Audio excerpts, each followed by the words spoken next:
Bonjour à tous. Bienvenue dans ce webinaire où j'ai l'occasion, l'honneur d'inviter Yuri d'Offworks à nous parler de comment il a utilisé le low-code et le no-code sur leur plateforme. Il va nous raconter tout ça.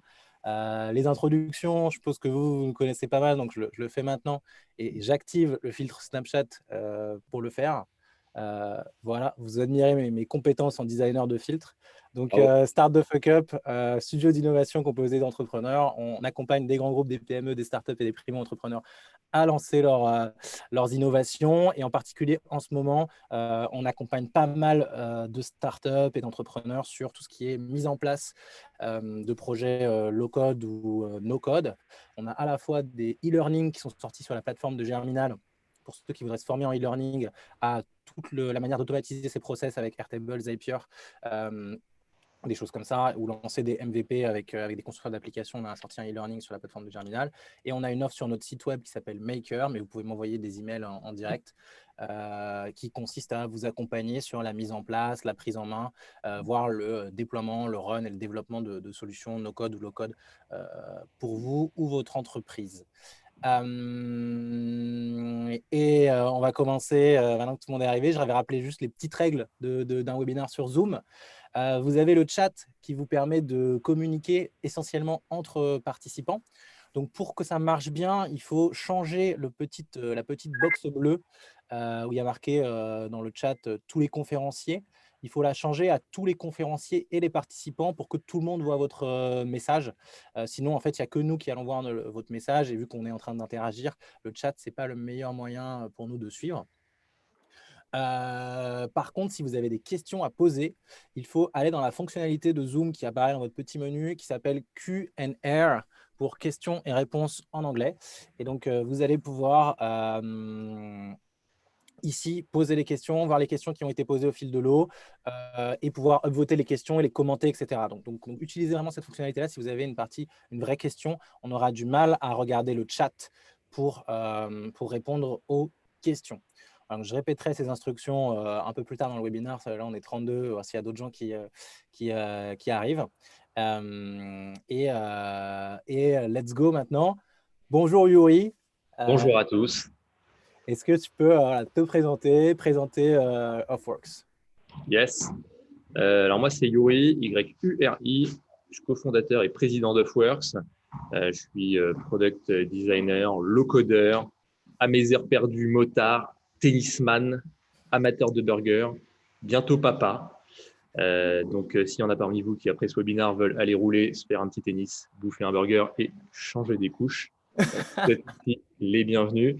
Offworks, c'est quoi? Nous, chez Offworks, on surfe sur une tendance qui explose en ce moment, c'est les équipes de freelance.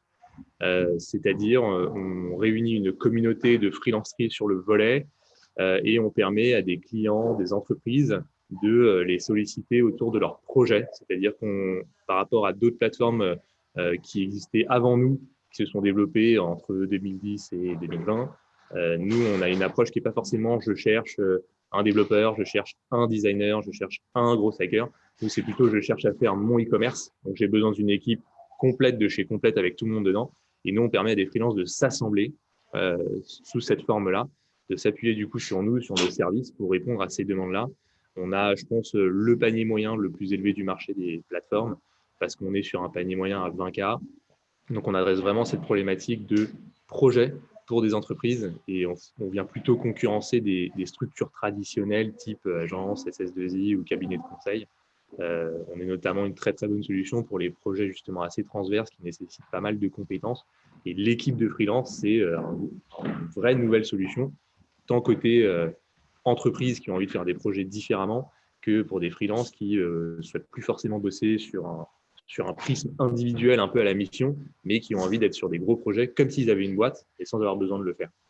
Voilà, j'ai un petit peu fait le tour, je pense, de cette façon-là. Trop bien. Et donc, on va revenir d'abord un petit peu sur ton… Donc là, un résumé de ce que tu as fait en low-code, no-code sur Offworks, c'est peut-être sur des projets avant. Alors, non, moi, le low-code, je l'ai vraiment découvert avec Offworks. J'en faisais pas du tout avant, bien que j'en ai entendu parler, ne serait-ce que parce qu'on partageait nos bureaux à un certain moment aussi. Mais j'en faisais pas à ce moment-là. Je me regardais un peu de loin. Je me disais, qu'est-ce qu'ils font, ces mecs? Ça a l'air vraiment cool et tout. Qu'est-ce que je branle, moi? Et pourquoi je perds mon temps? Et donc, du coup, non, non, j'ai commencé un peu à m'y intéresser aussi par la contrainte. En fait, je dirais, si je dois résumer, que en fait, Offworks et le low-code, c'est une histoire de chefouinerie, de fainéantise et de procrastination. C'est-à-dire que c'est pas du tout une fusée, c'est pas du tout un truc de mec hyper smart, machin. Au contraire, en fait, c'est plus en fait avoir un petit instinct un peu rusé, sournois, pour s'éviter de faire un max de travaux en fait un peu à la con, c'est-à-dire que pour essayer d'un petit peu automatiser de façon un peu maligne et s'éviter aussi de se faire de s'imposer des trop grosses charges aujourd'hui et de les remettre intelligemment à demain en fait. Donc nous, dans la boîte, nous on est une dizaine. La moitié des gens de la boîte, c'est des devs. Il y a toute une partie des choses qu'on code vraiment parce que soit c'est très très bien rodé déjà, soit on est un peu obligé. En tout cas, c'est là-dessus, c'est comme ça que nous on l'a vu. Il y a toute une autre partie, notamment donc tout ce qui est contractuel, parce que qui dit équipe de freelance en fait dit devis, dit facturation, dit paiement, etc. Et donc toute cette partie-là vraiment administrative, on va la gérer avec un système qui n'est pas dans notre plateforme parce qu'on a quand même une plateforme voilà, avec tous les comptes users, les machins, qui est déjà une belle plateforme. Mais tout ce qui est, en tout cas pour le moment, contractualisation, etc., c'est géré sur un système ad hoc où Airtable en fait a un rôle central, un combo Airtable Zapier avec autour plein d'autres petits softs dans le cloud, donc qui sont Typeform, on va utiliser aussi Gmail, on va utiliser pas mal d'autres trucs. Et en fait, c'est fou à quel point au début, ça commence sur un petit truc, puis après, on commence un peu à comprendre cette mécanique.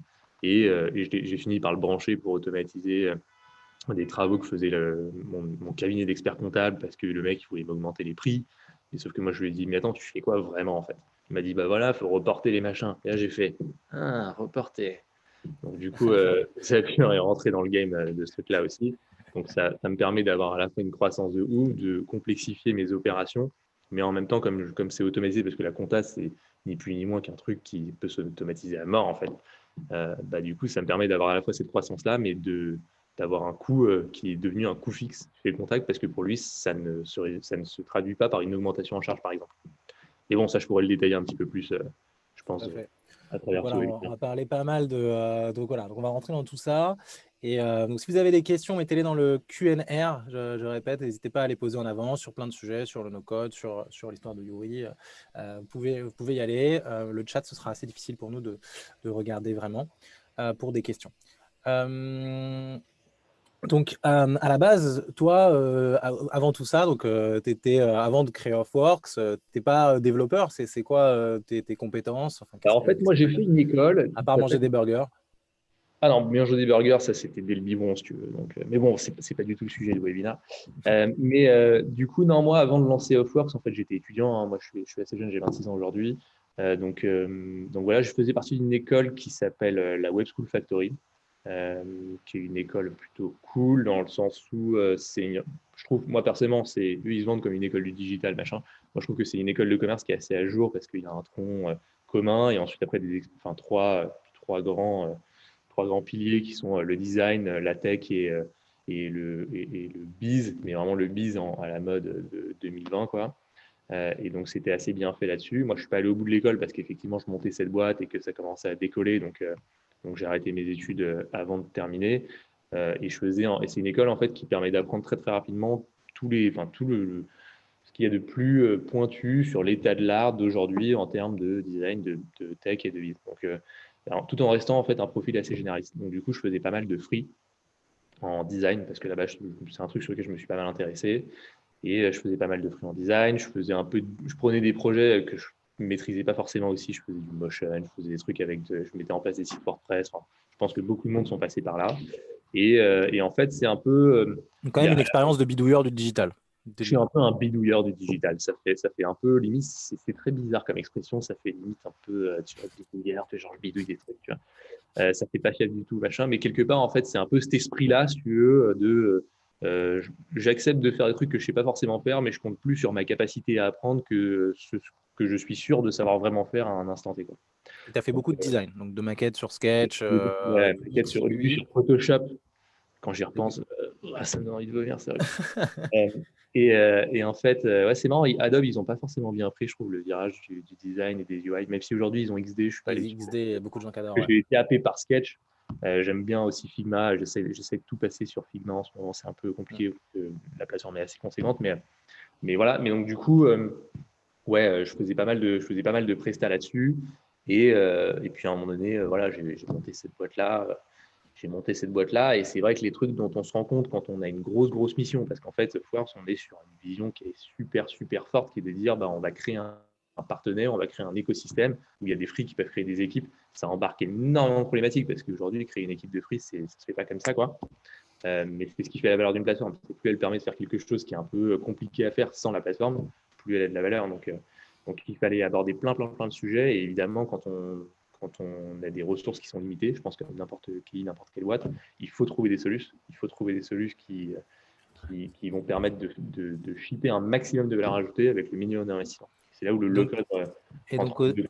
au début, avec Offworks, c'était quoi ton rôle au tout début, quoi? Est-ce qu'il y avait déjà une plateforme? Enfin, à quelle époque c'est arrivé déjà, quand est-ce qu'elle a été créée En fait, au tout Offworks? début, l'idée, c'était même pas forcément d'adresser la problématique freelance en tant que telle. Au début, on cherchait à vendre un soft pour agence. C'est-à-dire qu'on voyait bien que, parce que moi, quand j'étais en école, j'ai fait des stages dans deux agences, j'étais chez BETC et chez Marcel. Et en fait, le gros insight que moi j'ai vécu là-bas, c'est que tu as plein de gens super qui ont tous un peu un pied dedans, un pied dehors, qui adorent faire des projets, mais qui n'ont pas forcément la structure dans laquelle ils la font, machin. Et donc, du coup, l'idée au départ, c'était de dire, OK, on bosse vraiment pas super bien dans ces structures-là. Donc, on va faire un soft pour agence, qu'on va vendre en SaaS, qui va réunir tout cet écosystème-là avec l'agence au centre, les clients et même les freelances, parce que les agences emploient énormément de freelances. Et en fait, au début, on avait créé cette base-là de plateforme avec des comptes users un peu dans tous les sens, parce que une Et qui plateforme, avait développé? Là, c'est toi qui étais le on n'est product? plus développeur. Toi, C'est t'étais on le n'est plus product qui. développeur. Et moi, de toute façon, depuis le début, j'ai un rôle de product manager et de product Ouais, designer. d'accord. Donc, c'est moi qui m'occupe, disons, de toute la partie envisager le besoin, faire tous les entretiens avec les différentes parties prenantes, que ce soit côté freelance, que ce soit côté client. À un moment donné, c'était agence, mais la dimension agence, on a complètement sorti Il y a eu un pivot. Ouais. Exactement, il y a eu un pivot, on a complètement sorti la dimension agence. Et finalement, on est sur cette vision-là des équipes de freelance qui fait beaucoup plus de sens aujourd'hui, quoi. Et en fait, du coup, moi, je m'occupais de tout ça, donc tout ce qui était entretien avec les clients et freelance, faire la roadmap de production. Sachant que ce n'est pas du tout une roadmap de dev, c'est vraiment une roadmap de production parce que ça prend en compte sur un seul et même ticket. C'est-à-dire qu'on va découper les tickets, pas après que ce soit designé. On va découper les tickets vraiment en amont et de faire en sorte que ce soit bien séparé, que ce soit des petits tickets, qu'on ne se tape pas des gros tunnels de 6 mois à coder et jamais shipper en prod. C'est un peu le truc de base de la méthode agile, machin, je ne reviens pas trop là-dessus. Mais donc l'idée, ouais, c'était ça. Donc c'est designer sous Sketch, sachant que Sketch, pour ceux qui maîtrisent un petit peu et qui connaissent, des Sketch et Figma, et je pense maintenant Adobe XD, offrent tous la possibilité de créer des composants de la même manière qu'on le ferait quand on bosse en front avec du React, machin. Donc, c'est de créer des composants réutilisables parce que l'idée, c'est vraiment de bosser comme avec des Lego, quoi. Je crée le minimum de pièces possible et j'essaye de faire en sorte que ça puisse correspondre à tous les besoins qu'on a sur la plateforme.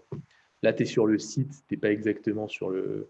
Là, tu es sur le site WordPress, mais je pourrais faire une petite démo de la plateforme après si c'est intéressant ou pas.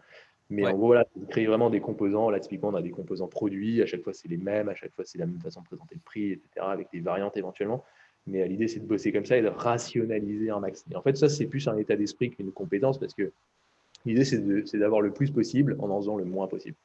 Donc, moi, je vais du product design. Après, je fais des specs. C'est-à-dire que je ne ship pas au dev des designs. C'est un truc qui se fait beaucoup encore, je trouve, et c'est assez dommage parce que ça reste encore trop flou pour les développeurs de deviner juste avec des designs, quoi, ce qui se passe. Même si c'est vrai qu'on peut commencer à lier des artboards et faire en sorte que ça raconte une histoire, machin. Mais vraiment, quand on a une plateforme un tout petit peu complexe et qu'il y a plein de possibilités, ça fait des arbres qui sont beaucoup trop gros.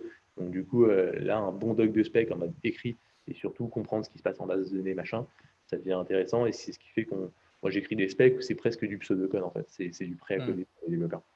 Donc, eux, je les lance là-dessus. Mais mine de rien, même si on a complètement On a complètement optimisé notre processus de production vraiment dès lors qu'on fait appel à la team de dev pour développer des choses sur la plateforme.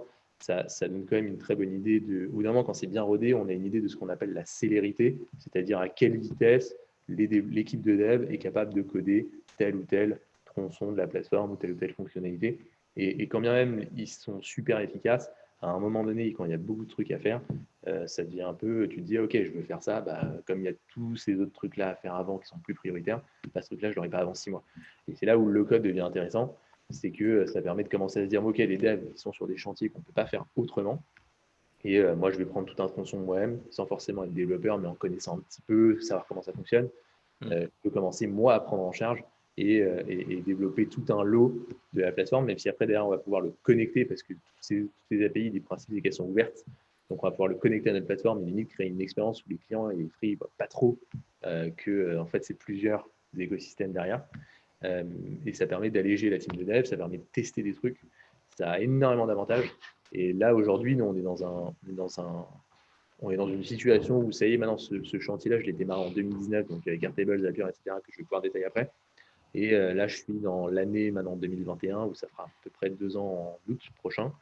Et on va commencer à migrer tout ce système-là, coder, roder, etc., maintenant dans la plateforme en prod pour que ça rejoigne un petit peu le tout de notre plateforme, quoi.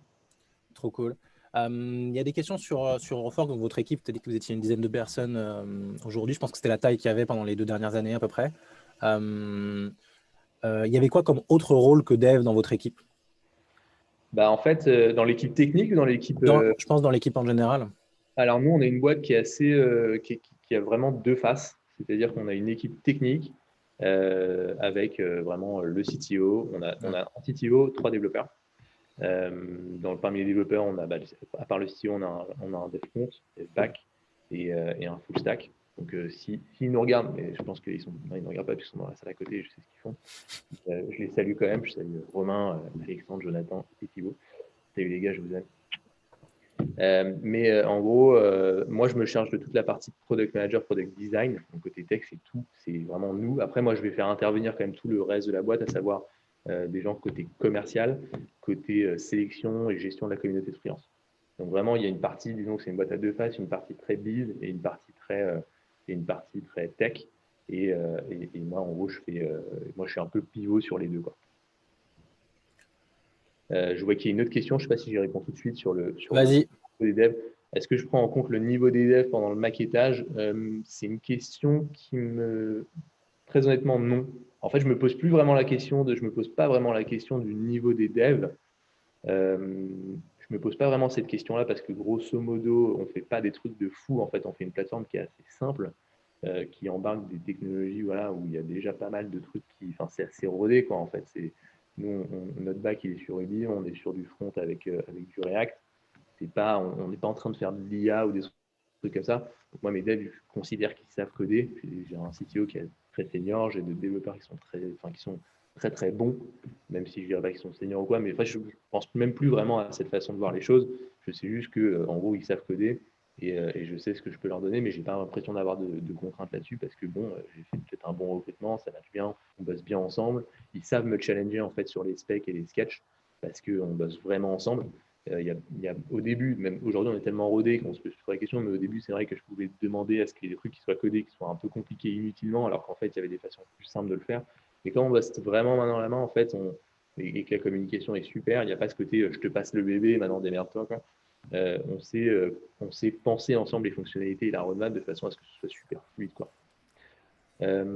Donc voilà, il y a pas mal de questions qui vont ensuite arriver. Effectivement, là, tu as mentionné quelque chose assez spécifique, hein. Donc, vous avez votre plateforme sur laquelle vous avez des devs qui travaillent. Et donc là, j'ai montré un peu des écrans de à quoi ça ressemble. Parce que c'est une plateforme type plateforme de recherche de freelance un peu classique, même si adaptée évidemment à votre parcours qui est complexe parce qu'il y a la notion d'équipe. Donc, il va falloir pouvoir poster des offres. C'est quoi les Ouais. jobs to be done de la plateforme? C'est quoi les trois grosses fonctionnalités que la plateforme fait là aujourd'hui qui ont dû être donc codées avec des développeurs? Alors, à part toute la partie un peu de base, c'est-à-dire je suis un client, je vais créer un espace client, je peux inviter mes collaborateurs sur mon espace client, machin, je peux créer un projet et tout ça. Et côté freelance, je peux m'inscrire, je peux renseigner mes informations, créer ma petite fiche avec mes compétences, mes machins, mes trucs. Le job to be done, c'est effectivement la partie mise en relation. Donc, c'est-à-dire, je suis un client, je crée un projet, je le diffuse à la communauté. On offre deux modes, soit une publication à la communauté et ensuite les free qui sont intéressés y répondent, soit je passe par la recherche. Et à ce moment-là, je le partage un peu discrètement. Tu vois, ça, c'est la fameuse annonce où tu peux activer la publication. Donc là, c'est quand tu diffuses et tu as une partie, je ne sais pas si tu descends, si tu veux avoir la partie recherche, Voilà. rechercher des profils, voilà, exactement. Et là, à ce moment-là, je l'envoie directement à des profils de façon hyper ciblée sans partager forcément à tout le monde. Et après, il y a la partie, effectivement, formation d'équipe dans la gestion du casting. Et je commence en fait à bosser avec des équipes de free. Et là, il y a une partie vraiment collaboration qui, elle, va pour le coup beaucoup plus ressembler en fait à un Slack. Parce que l'idée, c'est que la plateforme ne s'arrête pas du tout à la mise en relation. Elle va vraiment continuer d'avoir son rôle pour créer cet écosystème qui soutient en fait ces équipes de freelance et qui intervient justement en proposant une fonctionnalité de collaboration, donc avec des conversations, l'envoi de fichiers, l'envoi des devis, enfin tout ce qui est, c'est une plateforme d'échange au sens large, donc qui permet à la fois de collaborer, de contractualiser et de payer. Donc voilà, ça c'est la partie en plateforme en code. Et historiquement, donc tu as construit toute une partie que tu as mentionnée sur la partie un peu back-office, j'ai envie de dire, de gestion de tous les modes de facturation, des devis des freelances, parce qu'en fait, on va le voir, donc un projet est constitué de plein de réponses de différents freelances qu'il faut agréger dans un seul devis à la fin, envoyer au client et faire l'intermédiaire. Vous avez une grosse responsabilité administrative et financière en C'est tant ça. que plateforme qui reçoit le paiement et qui ensuite doit te verser l'argent et vérifier tous les flux de transfert d'argent. Et ça, c'est beaucoup là, de back-office où il faut être très précis dans les différents calculs, dans les différents champs, dans les différents devis envoyés. C'est ça. Ça, je vais le détailler un petit peu. En plus, on a deux questions Ouais. qui sont posées, qui se rejoignent pas mal. En fait, le truc, c'est que quand on commence à avoir quand on bosse avec une équipe de dev, et même si ça roule très bien, ce qui est le cas chez nous, en fait, on commence à se dire, voilà, je veux faire une fonctionnalité quand elle est un peu énervée, c'est-à-dire qu'il y a beaucoup de complexité autour, il n'y a pas vraiment le droit à l'erreur, c'est-à-dire qu'à un moment donné, si je fais par exemple un algo de recherche pour les free, et que bon, typiquement, l'algo de recherche, il faut un peu l'améliorer dans le temps. Ce n'est pas très, très grave. Si les résultats ne sont pas super pertinents, on peut l'améliorer un petit peu en continu. Quand on commence à avoir des systèmes du style je gère des devis, je gère des facturations, je gère du paiement, etc., il peut y avoir des erreurs en fait, dans les calculs. C'est trop sensible pour que ça puisse merder éventuellement, quoi. Donc, du coup, d'une part, et de deux, comme c'est un gros chantier, tu te dis, OK, ça, je vais mettre les devs là-dessus, ça va prendre minimum 6 mois. C'est-à-dire qu'on ne va rien sortir parce que c'est ce genre de truc, tu ne peux pas le sortir en plusieurs briques. Ça va prendre minimum 6 mois et au bout du bout, il faut que ça fonctionne. Et le problème aussi, c'est que comme tu as plein de cas de figure qui rentrent en ligne de compte, plus il y a de cas de figure, plus c'est complexe, plus en fait tu as un risque lorsque tu vas sortir ça avec Dev, même si tu as bossé 6 mois dessus, tu aies des erreurs parce que tu n'as pas forcément prévu ce qui allait se passer au moment où ça rentre en contact avec la réalité. La réalité, quand tu bosses sur ce genre de projet, elle vient un peu te mettre une grosse baffe en fait quand tu mets un pied dedans. C'est un peu comme une piscine où tu croyais que c'était chauffé, mais en fait c'est gelé, la piscine à 11 degrés. C'est ça la réalité. Et en fait, l'idée, c'est que le low-code, il te permet de dire, OK, je vais pouvoir non seulement mettre en place un système, mais en plus, je vais pouvoir itérer sur des cycles qui sont beaucoup plus rapides. C'est-à-dire que même si tu as une super équipe de dev, tu ne peux pas te dire, OK, alors là, on a shippé, là, il y a quelqu'un qui m'a dit, ah ouais, moi, je ne fonctionne pas comme ça. Et en fait, c'est super justifié et c'est vraiment à toi de gérer ton truc comme ça, quoi. Et là, tu es en mode, genre, ah, bah, d'accord, bah, on va avoir un fixe qui est pour dans 3 semaines, quoi. Là, tu es en mode, genre, ah, OK, d'accord, il y a encore 3 semaines, c'est la version short, quoi. Donc, du coup, le truc, c'est que moi, j'ai mis ça avec Airtable. Tout simplement, je vais vous donner un exemple tout con, hein. On prend en compte des devis de freelance. Donc, quand je fais une équipe de freelance, l'idée, c'est qu'au moment de contractualiser, on va fournir au client un devis global. Donc, ce devis global reprend les montants des devis des freelances, sur lesquels on fait une somme, sur lesquels on ajoute nos frais de service, un modèle de marketplace. Après, derrière, il faut gérer toute la partie quand le client va nous payer, quel est le bon montant à payer aux freelances. Sachant que tu as les freelances qui ont des boîtes qui appliquent la TVA, des freelances qui ont des boîtes qui sont des auto-entrepreneurs qui n'appliquent pas la TVA, des gens qui sont à la maison des artistes, où je ne sais pas si vous avez suivi un petit peu depuis l'année dernière, il y a eu un énorme bordel sur la maison des artistes et les déclarations, parce que c'est vrai que la maison des artistes, c'est un énorme bordel. C'est-à-dire qu'il y a On a envie de les faire travailler, mais c'est presque impossible. c'est-à-dire que je te donne vraiment un exemple, c'est-à-dire que la maison des artistes, donc à laquelle sont beaucoup de mecs qui sont en freelance, qui sont des photographes ou plutôt genre des illustrateurs. Les photographes, ils sont à l'AGSA généralement. Les illustrateurs, ils sont à la maison des artistes. Il y a certains designers qui sont à la maison des artistes, etc. C'est un enfer sans nom. Alors, c'est quoi? Regarde, vu que tu es sur le site de la maison des artistes, fais une recherche sur Google où tu mets maison des artistes, taux de TVA. Tu vas voir, c'est une énorme blague. C'est-à-dire qu'en fait, en fonction, c'est même pas une question de ta boîte, est-ce qu'elle applique un taux de TVA ou pas.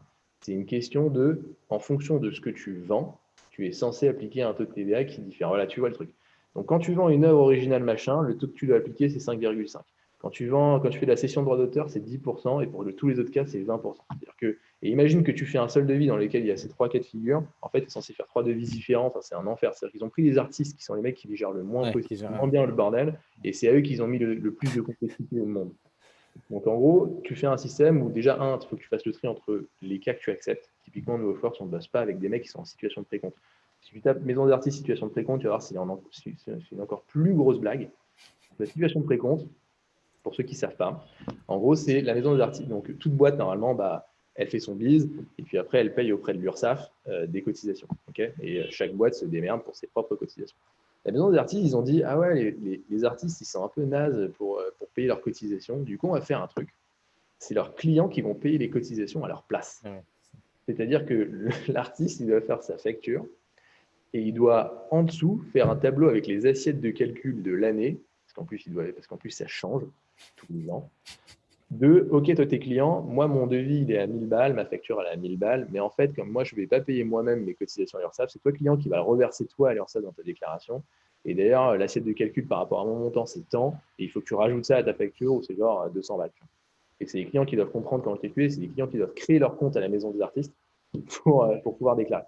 Donc, c'est un enfer sans nom. Donc, toutes ces petites subtilités, sachant que ça, c'est qu'un exemple, c'est des trucs qui font que au moment où tu t'en rends compte, parce que tu ne peux pas faire toutes les lois françaises et l'administration. Ouais. Tu peux jamais faire un cahier des charges pour les devs suffisamment précis et anticiper tous ces trucs-là avant de l'avoir vécu. C'est énorme, exactement. Et en plus, après, tu as des cas de figure. Enfin, typiquement, il y a un truc tout con, mais nous, on a un panier moyen qui est assez élevé. On bosse avec une grosse partie des boîtes du CAC, et même de plus en plus de TI le font. Et elles résonnent avec des bons de commande, des fameux PO, pour ceux qui ont déjà bossé avec des grosses boîtes. Donc ça, typiquement, si tu fais un système de facturation automatisé qui ne prend pas ça en compte parce que tu crois que c'est comme Uber ou tu crois que c'est comme des SaaS un peu habituels, genre boum, vas-y, je t'envoie la facture, on va les couilles. Et c'est pas possible en fait. Tu as des mecs qui disent non, nous on fonctionne avec bon de commande, il faut que tu rebalances sur ta facture notre numéro de bon de commande, sinon ta facture ne sera pas traitée.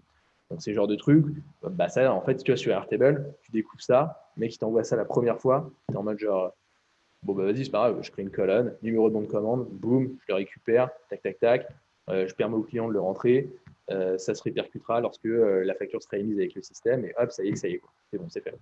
Alors que si tu fais ça avec des devs, non seulement ça ne peut pas se gérer comme ça dans la minute, et en plus, tu crois que tu as fini ce chantier, mais tu veux passer à d'autres tickets, mais en fait, la réalité du biz, c'est que tu reviens les voir en mode genre, en fait, non, les gars, c'est pas possible.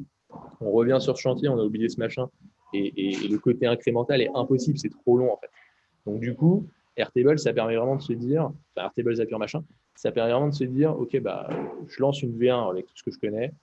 Moi, je l'ai fait tourner pendant à peu près pendant 6 mois, j'ai itéré vraiment comme un porc dessus, quoi. Genre, il n'y a pas une semaine où j'ajoutais pas des petits trucs, je changeais pas des machins, tout ça.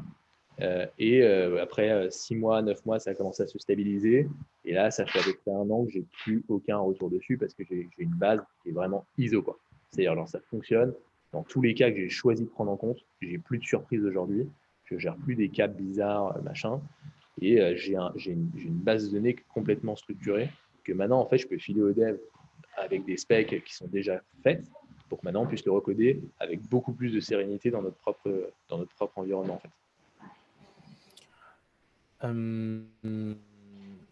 Ok, donc ça c'était tout ça. On a 2-3 questions sur Offworks. C'est quoi le positionnement, donc à part le positionnement équipe de freelance, c'est quoi ta proposition de valeur par rapport à Comet, Malte ou Collective, qui est un collectif qui est un petit nouveau qui vient de sortir de chez les Founders, je ne sais pas encore s'ils ont des parts de marché ou des clients. J'ai rencontré les gens de Roblo il y a 1 ou 2 semaines, c'est intéressant ce qu'ils font. Si tu veux, en fait, moi personnellement, ce que je trouve, c'est qu'un Comet ou un Malte sont vraiment sur une dimension de staffing, c'est-à-dire que tu y vas vraiment pour aller chercher des profils un par un pour répondre à un besoin j'ai besoin de un profil pour faire ceci ou cela, j'ai besoin d'un développeur, j'ai besoin d'un truc. Après, je sais que Comet, ils sont allés sur un truc qui s'appelle, je crois, Comet Fleet ou un truc comme ça. Ouais. Qui permet d'engager un peu des poules, machin, mais ça rentre vraiment dans un truc où j'ai des projets. C'est très tech, Comet. C'est très tech aussi, Nous, à la base, on s'est lancé plus sur une dimension un peu créa machin, mais bon, disons que je pense que toutes les plateformes de freelance qui fonctionnent ont vocation à devenir de plus en plus généralistes parce que même pareil, Comet, ils se sont lancés sur du dev à la base, ils sont allés de plus en plus sur des product managers, puis des product designers, puis des mecs qui sont un peu du chef de projet machin, parce que de toute façon, les clients, quand ils viennent te voir, ils disent vas-y, moi j'ai tel besoin, puis après ils te demandent d'autres trucs et tu te dis ok, soit je respecte une espèce de verticale sur laquelle je suis, soit je fais de l'upsell, quoi. Et évidemment, la réponse est toujours je fais de l'upsell, à moins qu'on me demande des trucs vraiment rien à voir. Mais la réponse est souvent je choisis de faire l'upsell, pourquoi pas alors que je peux, tu vois. Donc non, nous, c'est vraiment le côté freelance. Et puis c'est surtout, l'idée, c'est qu'on n'est pas du tout dans un... Il y a un côté un peu, il y a un gros paquet de freelance. Ils sont remplaçables, etc. Nous, on est sur une sélection qui est très, très, très, très, très, très exigeante. Et on a plutôt vocation à monter des teams de freelance, et pas forcément de 3-4, mais ça peut aller jusqu'à 10-20. Aujourd'hui, c'est ce qu'on a fait, c'est notre maximum atteint aujourd'hui. Mais l'idée, c'est de monter des structures qui sont aussi grosses que les projets des clients. En fait, nous, les appels d'offres sur lesquels on va, généralement, tu vas avoir en face du Avast, tu vas avoir du BTC, tu vas avoir du Publicis. On est sur ce genre de problématique, c'est-à-dire qu'on monte des structures avec des freelances qui, en fait, ressemblent à des boîtes, en fait. On est moins dans cette dimension staffing, tu as besoin de gens pour ta boîte, et puis on te les envoie, en fait. Sachant que je crois que leur cœur de métier, c'est de vendre du jour. Et je crois que leur structure est vraiment faite comme ça, en mode je vends du jour, je vends du jour. Nous, l'idée, c'est qu'on vend n'importe quoi. C'est-à-dire, comme je l'ai dit, on récupère des devis. On fait des devis globaux, machin, même si on a aussi d'autres genres de contrats. Mais l'idée, c'est vraiment de dire, en tant que client, je viens parce que j'ai un gros problème. Trop cool. Voilà. Donc, merci. Donc là, je pense qu'on a bien compris tout ce qui était Offworks, un peu le panorama de pourquoi vous êtes lancé là-dedans et tout ça. Donc, avant de passer à l'explication un petit peu plus détaillée de qu'est-ce que tu as un peu mis en place sur Airtable, donc qui est un tableur en ligne qui permet de remplir plein de données. Ensuite, Zapier, qui est un outil d'automatisation qui permet d'automatiser des process. Qu'on comprenne un petit peu quel type d'outil tu as fait et surtout la grande question, comment tu as généré des factures, des devis et tout ça. On va remettre un petit coup de call to action. Donc voilà, si vous voulez être accompagné sur des projets no code, low code, contactez-nous, contactez-moi, Michael@stfu.pro. Allez voir sur notre site, on a différentes offres. On a aussi un e-learning en no code qui est sorti avec Germinal. Et Yuri, donc tout ça c'est marqué dans le chat. Et Yuri, ses call to action étaient si vous avez un projet pour Offworks, allez-y. Et si vous voulez découvrir ou en parler à vos amis grands groupes qui peuvent avoir envie de faire des projets digitaux ambitieux efficacement avec les meilleurs freelances, parlez-leur aussi. Est-ce que tu as un autre call to action, Yuri? Non, je pense que tu as plutôt bien résumé. Hein. Moi, je t'avais donné tout ce que j'avais. J'ai pas trop envie de perdre les gens, tu vois, qui se retrouvent pas dans n'importe quoi non plus. Ouais, vas-y, moi, je suis chaud pour enchaîner. Ok. Donc voilà, qu'est-ce que tu as mis en place spécifiquement sur. Raconte-nous un peu le parcours. Comment tu as trouvé les outils déjà? Parce que tu n'étais pas comme dans le low-code avant. Donc, comment tu as entendu parler d'Airtable? Comment tu t'es dit que ça pourrait marcher pour toi? Écoute, moi, je recherchais des outils. En fait, j'ai commencé à rechercher des outils à partir du moment où j'ai vu le chantier. En fait, le chantier, j'ai commencé, moi, à le penser pour qu'il soit codé par l'élève. Puis ensuite, je rajoutais des trucs. Puis après, j'avais des questions et j'étais machin. Enfin, tu vois, je me disais, putain, c'est gros comme chantier, quoi. Ça me fait un peu rêve. Et ça va mettre du temps. Un peu peur. Je suis pas hyper serein sur tous les choix que je vais faire. Donc voilà. Je sais plus exactement comment est-ce que j'ai entendu parler d'Airtable. J'ai la réponse. Potes qui font plutôt. C'est vous, les gars? C'était parce qu'on était ensemble dans Ouais, les bureaux et tu nous en as parlé un peu de ce truc-là et tu as vu qu'on faisait ça avec je crois que tu m'as Airtable. dit. Bah ouais, c'est toi qui m'as dit. On a participé à ce moment-là, je me rappelle. Ouais, c'est ça. Et donc, du coup, je regarde Airtable. Et en fait, franchement, au début, je suis vraiment en mode genre, je regarde, quoi. C'est-à-dire que j'arrive sur ce truc, il dit, vas-y, crée une colonne et tout. Et là, en fait, j'ai été étonné par la simplicité du truc. Parce que c'est vrai que ça fonctionne vraiment comme un. En fait, tu as l'impression que pour ceux qui sont jamais allés dessus, c'est en gros, c'est comme si tu avais un Excel qui avait genre fait l'amour avec une base de données et ils avaient eu un enfant et il s'appelle Airtable, quoi. C'est-à-dire qu'en fait, c'est gérable comme un Excel parce que tu crées tes colonnes, tu les nommes, tu fais ton machin, etc. Après, c'est les paramètres que tu vas rentrer dessus, c'est des paramètres de gestion et d'administration d'une base de données classique, en fait, sans avoir le côté imbitable des bases de données que tu vois quand tu es dev, en fait. Donc, c'est assez cool à ce niveau-là. Donc, grosso modo, puis en plus, c'est très orienté objet. Tu vas créer tes petites tables, tu vas mapper en fait les objets que tu gères. Pour faire ça, c'est intéressant d'avoir si tu as eu une petite formation de code qui t'explique un peu ce que c'est que la programmation orientée objet, machin, ça va te faire gagner du temps quand même. Parce qu'il y a toute une dimension, on va dire, telle colonne, je la mets plutôt dans tel objet ou dans tel autre objet en fonction de ce que je vais avoir besoin d'utiliser. Donc ça, c'est très utile. Voilà, tu as raison, tu montes ces formations-là. Donc c'est cool parce que ça fait quand même gagner du temps et ça permet de… Enfin, c'est même pas une question de savoir coder dans le sens la sémantique du code, c'est plus savoir structurer en fait des objets qu'on va chercher à manipuler en fait. Voilà, Donc, Airtable, il y a une petite courbe d'apprentissage en fait. Quand on ouais. n'a pas de background de développeur ou de temps passé avec des devs, on va passer à côté dans la première version. Moi, je rencontre plein d'entrepreneurs, ils ont fait la première version avec Airtable et en fait, ils n'ont pas compris le fond de la logique. Donc, en fait, après, ils doivent tout refaire avec nos conseils et la réarchitecture. Donc, en fait, ça vaut le coup de se faire une formation initiale à Airtable ou d'être accompagné dans la mise en place de son premier cas d'usage pour bien comprendre toutes les subtilités et après pouvoir le faire évoluer. Ouais. Je vois qu'il y a des super questions très, très, très ciblées auxquelles je vais essayer de répondre de façon un peu généraliste avec des réponses un peu partagées.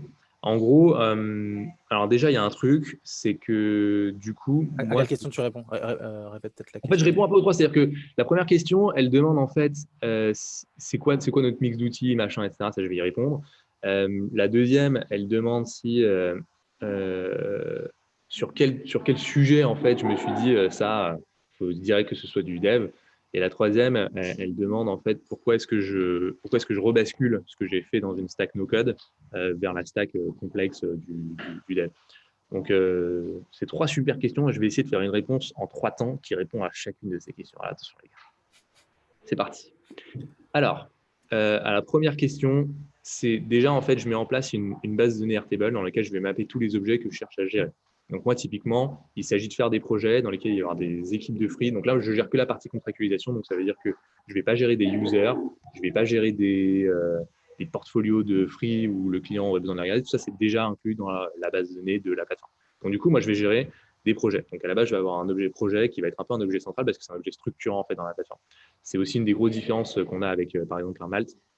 C'est que Malte, c'est une mise en relation. Si je cherche un free et bim, je rentre en relation avec ce free et il n'y a pas une dimension projet qui va structurer ce truc-là. Nous, dès lors qu'on a des équipes de freelance, ça devient un peu important parce que du coup, ça permet de dire, OK, j'ai un projet et tout ce qui se passe dedans va avoir lieu là-dedans, quoi. Les échanges, les collaborations, tout le côté devis, facture, etc. Donc, c'est une des grosses différences dans l'approche. Donc, du coup, dans Airtable, cette notion de projet qu'on a aussi dans notre plateforme va se retrouver dans Airtable. Parce que c'est un peu une notion qui structure aussi notre devis et facture. Donc, je crée mon projet. L'idée, c'est que les freelances ils vont pouvoir balancer leur devis à l'intérieur. Ensuite, nous, on va prendre ces devis individuels. On va en faire un devis global en reprenant tous les différents champs, notamment montant hors taxe, etc. Je vais avoir les entités de facturation freelance. Typiquement, quand j'ai un devis d'un freelance qui est balancé, j'ai envie de savoir c'est qui est en train de le balancer. Donc, du coup, cette entité de facturation freelance, l'idée, c'est qu'on va créer un lien entre cette entité de facture et le user qui est le free, en fait. Et cette entité de facture, c'est quoi? C'est un autre objet que le free en question, à savoir, c'est sa boîte. Comment s'appelle sa boîte? Quel est son numéro de SIRET? Quelle est son adresse? Quel est ses machins? Et ça fonctionne un peu comme ça. C'est d'autres infos que genre son profil, de quelles sont ses compétences, etc. C'est vraiment des infos plus genre boîte, quoi. Donc, du coup, après, derrière, on va créer des liens entre tous ces objets, à savoir le devis appartient à une entité de facture freelance. Et après, tout ce qui est programmation orientée objet, c'est des trucs qui vont permettre de savoir déjà maîtriser ça. Ça va permettre de gagner du temps avec Airtable parce que typiquement, Airtable pose des questions du style est-ce qu'un devis pourrait appartenir à 2 entités de facturation freelance? Bah non, tu vois, quand tu émets un devis, c'est une entité de facturation qui l'émet. Ça n'existe pas qu'un devis soit co-émis par différentes boîtes. Je ne parle pas dans le principe, je parle d'un point de vue légal. Ça n'existe pas des devis et des factures qui sont portés par 2 boîtes en même temps. In fine, c'est toujours une seule boîte. Donc, du coup, nous, on récupère des devis individuels. Après, l'idée, c'est que ces devis individuels, on va en sortir un devis récap. Donc, le devis récap, c'est le devis Offworks qui fait la somme de ça. En gros, c'est un devis récap Offworks qui, lui, pour le coup, peut être lié à 1, 2 et N devis individuels de freelance. Ouais, là, tu réalises qu'en fait, c'est un gros système qui mappe quand même pas mal d'objets, Mika. Exactement. Et donc, du coup, ça crée tout plein de colonnes là-dedans. En veillant bien à mettre les colonnes qui concernent le devis individuel dans le devis individuel, les colonnes qui concernent le projet dans le projet, etc. Et en fait, Airtable, ce qui est cool, c'est que ça offre, avec son système de colonnes, plein de façons de mapper cette information. C'est-à-dire que, par exemple, les trucs qu'il faut faire, c'est bien dire que lorsque c'est une colonne adresse email, c'est un champ email. Lorsque c'est un colonne chiffre, c'est un champ chiffre. Voilà, et tous ces petits détails sur comment ça marche, Airtable, vous pourrez les retrouver donc, dans notre formation e-learning no code qui sort j'ai peut-être sur pas l'antichamp. passé trop de temps là-dessus, ouais, t'as raison. Ouais, il reste 15 minutes. Ouais, pardon. Donc en Donc, gros, l'idée, est-ce c'est que de tu as mapper répondu tous ces objets. aux deux questions? Ouais. Non, je suis à la première. Donc on mappe tous ces objets, on fait ces machins, et puis après, ce qui est cool, c'est que Airtable va se caler vachement bien avec Zapier. Sachant qu'en plus, moi, je suis arrivé dessus au moment où Airtable n'avait pas ces fameuses apps. Donc, je ne sais pas si vous faites un topo là-dessus, mais bon, moi, je vais un peu le zapper cette partie-là. Mais donc, du coup, en gros, l'idée, c'est que quand il se passe un truc dans Airtable, tu peux dire que s'il s'est passé quelque chose dans Airtable avec Zapier, il doit se passer ça ailleurs. Donc, du coup, moi, j'ai beaucoup mappé Airtable avec un Gmail, avec une adresse qui s'appelle opération@force.com et qui permet de balancer en mode genre quand le devis récap il est prêt parce que tous les devis de freelance liés ont bien été envoyés par les free, ça veut dire qu'il est prêt et donc du coup ça crée le devis global of force adressé au client.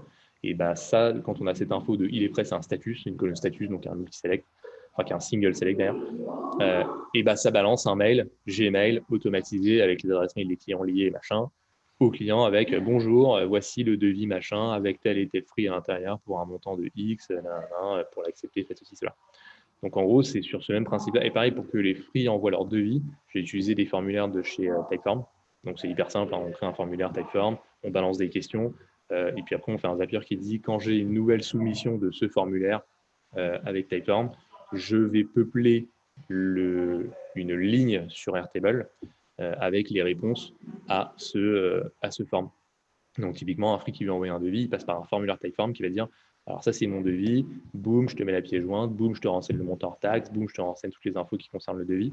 Et bam, ça part directement en créant une nouvelle ligne sur Airtable. Ça peut créer, ça peut updater aussi, je ne rentre pas trop dans les détails, mais en gros, ça permet justement de peupler cette base de données. Et en fait, voilà, Airtable devient cette espèce de plaque tournante entre les actions faites par le free, le ou les free d'ailleurs, les actions faites par les clients. Et après, derrière, ça fait tourner tout ce truc-là. Donc, et puis après, à chaque fois, c'est des templates pour les devis, pour les factures, où on récupère les informations qu'il y a dans la base de données avec un record de données. Nous, on va utiliser le page designer exactement pour créer nos devis, nos factures, toutes ces informations-là. On va utiliser ça aussi pour faire les suivis de budget. Et en fait, à partir de là, ça devient un peu sans limite. C'est-à-dire que tous les Donc là, besoins qu'on rencontre autour de ça donc sont mappés. sur la génération de devis de facture, donc il y a plusieurs outils qui sont utilisés, hein, qui sont possibles pour générer donc, des documents type PDF ou Word à partir de lignes sur Airtable. Il y a l'application Page Designer qui est native dans Airtable et qui permet de générer des PDF comme ça, Ouais. directement des PDF avec une structure très fixe. Et après, on peut à la mano cliquer dessus, les télécharger et les remettre dans Airtable pour qu'ensuite ce Dis-moi d'ailleurs, soit avec les apps, envoyé tu peux ailleurs. toujours pas automatiser ce truc-là, tu peux toujours pas Non, le déclencher. non. Ouais, Donc, tu c'est es un peu relou. obligé. Voilà, Donc en ça, c'est fait, un peu. typiquement, nous, quand on doit émettre un document justement avec le page designer, c'est un peu relou parce que autant on a toutes les infos, donc c'est cool, c'est un template, hein, mais on perd encore quelques petites secondes à sortir le PDF en faisant le petit export. Mais de Voilà. toute façon, moi, si je dois vous dire quelque chose justement par rapport à ça, moi perso, j'automatise pas booléen. C'est-à-dire qu'il n'y a pas c'est automatisé ou ça l'est pas en fait. Je raisonne par degré d'automatisation. C'est-à-dire que ça ne fonctionne pas comme un robot tout seul. Je crois que je t'avais déjà donné cette image-là, Mika. C'est Ouais. plus comme l'armure d'Iron Man en fait. Ouais. C'est-à-dire que c'est là pour amplifier ton impact.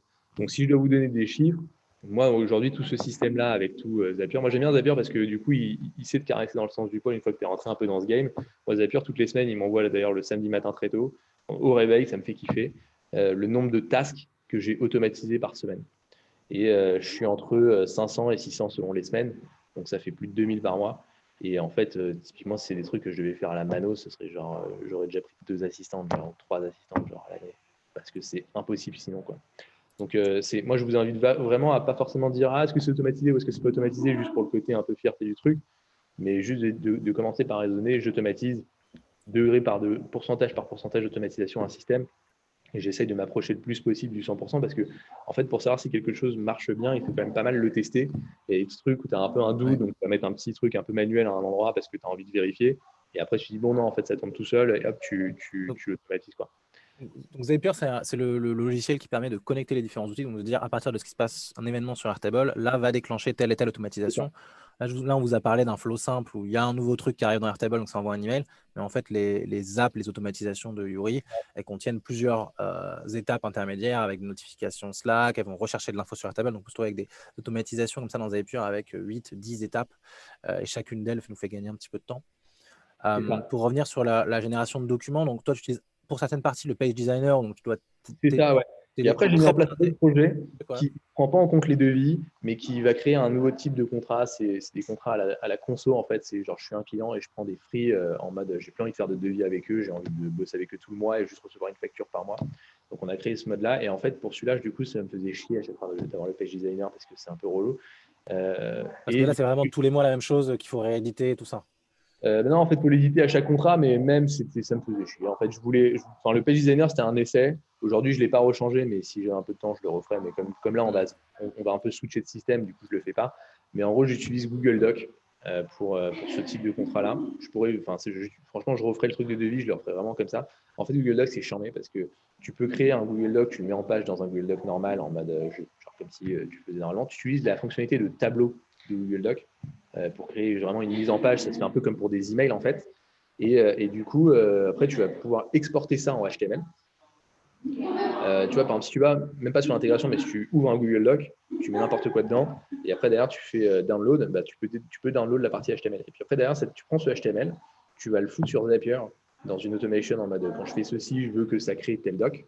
Et du coup, bah, tu peux utiliser, créer un nouveau Google Doc, ça va balancer le contenu de HTML que tu auras balancé, t'enlèves les textes en dur que tu remplaces par tes variables que tu manipules dans Zapier, et après tu utilises Google Cloud Print avec Zapier pour sortir le PDF. Et en plus, ce qui est cool, c'est que du coup, après, tu peux ranger ça dans des colonnes fichiers dans Airtable, mais après, tu peux avoir ça aussi en doublon dans un drive, si tu as un peu rough d'avoir, ou si par exemple, tu n'as pas forcément envie de donner accès à ton Airtable à certains types de personnes, et que tu as envie mais qu'en même temps, ils doivent avoir accès à certains fichiers. Typiquement, moi, les factures, tout ça, je dois donner accès à mon comptable. Mais je n'ai pas envie qu'il ait accès, j'ai pas envie qu'il les récupère depuis Airtable, je pas envie qu'il touche à ma base, quoi.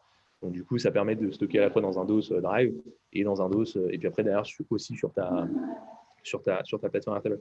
Donc, du coup, c'est assez pratique. Donc là, voilà, voilà, ça allait un petit peu vite ce qu'a dit Yuri, mais en fait, il y a deux fonctionnalités en fait. On peut dans Google, dans les automatisations Zapier liées à Google Doc, on peut définir dans un Google Doc existant soit des champs avec des alors ça, j'y arrive jamais sur Mac, mais on peut faire des petits crochets. Ici, non, je vais pas y arriver, voilà. Mais on peut mettre des petits crochets et définir un peu des espèces de cases de trous, en fait, de cases à trous à remplir.